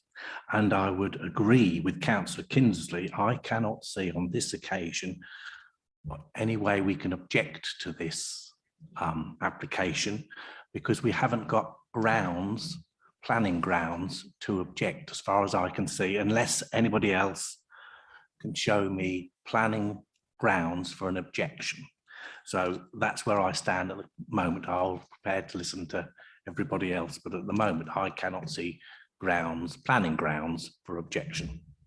Okay, that's helpful. Councillor Kindersley wanted to come in. Thank you, Chairman. That all being said, I still awaiting a single reason for refusal. There has been none forthcoming, so I'm going to propose that we accept the recommendation in our papers for planning consent be issued, but I would ask that an informative be added requiring or suggesting to the company operating that they set up a liaison committee, and that it should be, as is normally our custom, chaired by the local county councillor, and that invitations should be extended to other operators within the site to join it, along with environmental health officer from the district council and a representative from the Environment Agency, if they can be tracked down, because I know from my own experience that can be quite an uphill struggle. But we can't condition that, but we could put it in as a side letter or an informative. So that is my proposal, Chair, that we proceed as suggested by the agenda. Okay, thank you. Before I ask for a seconder, I'm just going to ask officers if that would be possible to add that as an informative. Obviously, it's not required, but it's a suggestion to the applicants. Yes, that I omitted to say that when the applicant volunteered it, that yes, we can add that as an informative. We wouldn't add it as a condition in this respect, as I explained, because it wouldn't be a liaison committee that would be organised and managed through the county council, but it certainly can be added as an informative with wording to the effect that those people you've mentioned should be invited to attend. That's great, thank you. Councillor Connor, you raised, I'm guessing you probably weren't going to second that. You were probably going to... You're absolute, Chairman. I was just asking the agent or the applicant or the chairman if he would, before we go to obviously a seconder, if he would consider being the word, curtailing the operating times. It would mean the difference possibly of which way I would vote. Thank you. Okay, I will offer the applicant, if you'd like, be prepared to come and answer that. Obviously, it is what we have in front of us is what we're deciding, but I think what Councillor Connor is asking is would you be open to looking at a potential change in operating hours? Obviously, we aren't looking to change anything in the conditions set out today. It's to just a conciliary. No, it won't. It won't. If we give planning permission for those times, it won't. I think let's hear from the applicant. Yeah, look, I understand the frustrations here. The hours we've set meet the times we have to take material deliveries from our operators, so we have a commitment there. The concerns regarding operating extended hours, we have implemented what are fairly severe noise attenuation matters here. So we've tried to comply with everything the HO has said. There's concerns obviously regarding things like maintenance. There are two pieces of equipment outside. One is a trommel and one is a dust extraction unit. The rest is all inside. So in reality, you will not see much, if any, maintenance outside during things like public holidays. Our intent is not to work public holidays unless we have things like incoming IBA, and there'll be a dozen or 20 loads, and that's it. But operationally, we do need those hours, which is why we set them out. I understand the frustration you have with that. Okay, Councillor Ray. Would you consider that the two noisiest operations are 8 till 6? These are misaligned with the other operation on the site, which are 7 till 5. Would it not be sensible to realign the operations so that the highest cumulative noise comes in a single time frame? I think the applicant just responded that was they're working with their operators essentially on that. That's why the times are there, but I don't know if the applicant wants to respond in any other way. And of course, we are being asked to judge the application and what we have in front of us now. We're not being asked to change anything. I can't really add anything other than to say that the process is material comes on site, it's stored, it's put into a trommel that you saw in the picture. That trommel then goes into the building. The building stops work at 10 o'clock at night. So the last activities will be loading that trommel. There'll be no other activity in the yard during that time. And then on the other end of the day, they start up by putting material in the trommel. So there is a bit of misalignment, only because we were encouraged by the HO when we were looking at the noise receptors to break down every single component of equipment we had and specify exactly when it would work so that they could get their overall noise map done. So the trommel is the outside bit of equipment that will work. The rest is all in buildings, and contrary to what was alluded to yesterday, they're steel frame buildings, they're not brick buildings. You know, they're fairly modern buildings in reality, and we believe they've got the attenuation in there they need. Yeah, that's fine. Thank you very much for that clarification. Members, we've had a proposal to accept the recommendations in our papers. Councillor Gardner, were you going to second? I'm quite happy to second. Good. Okay. So members, that has now been seconded. So we now have a motion in front of us to accept the recommendation, which is 11.1 in our agendas, which is page 90. And that's that we grant planning permission subject to the following conditions, which are then listed. So members, I'm going to take a vote by show of hands on this, please. Come on. Anna. Thank you. Just with the amended hours, as on the amendment sheet, we need to add that wording. As with the amended hours, as Councillor Brennan has quite correctly pointed out, we have in front of us. And obviously with the included informative that Councillor Kindersley requested to be added as well. So with that, I'm going to ask members if you are in agreement with that. Can you please show your hands now? I'll ask Dan to do an independent count, because I got this wrong before. So 6 in favour, those against, 2 against, and for completeness abstentions, 0 abstentions. So that application is approved. Okay. Thank you very much. Members, we have one more item on our agenda, which is a summary of decisions taken under delegated powers. This is just for information, so there's no need to have any discussion around this unless any members have any burning questions around any of the decisions being taken under delegated powers. No. Okay, well with that, members, that draws the agenda to a conclusion. So at 12:15, I'll draw the meeting to a close and say thank you very much to all the public speakers we've had and also to the officers who've supported the committee today. Thank you very much.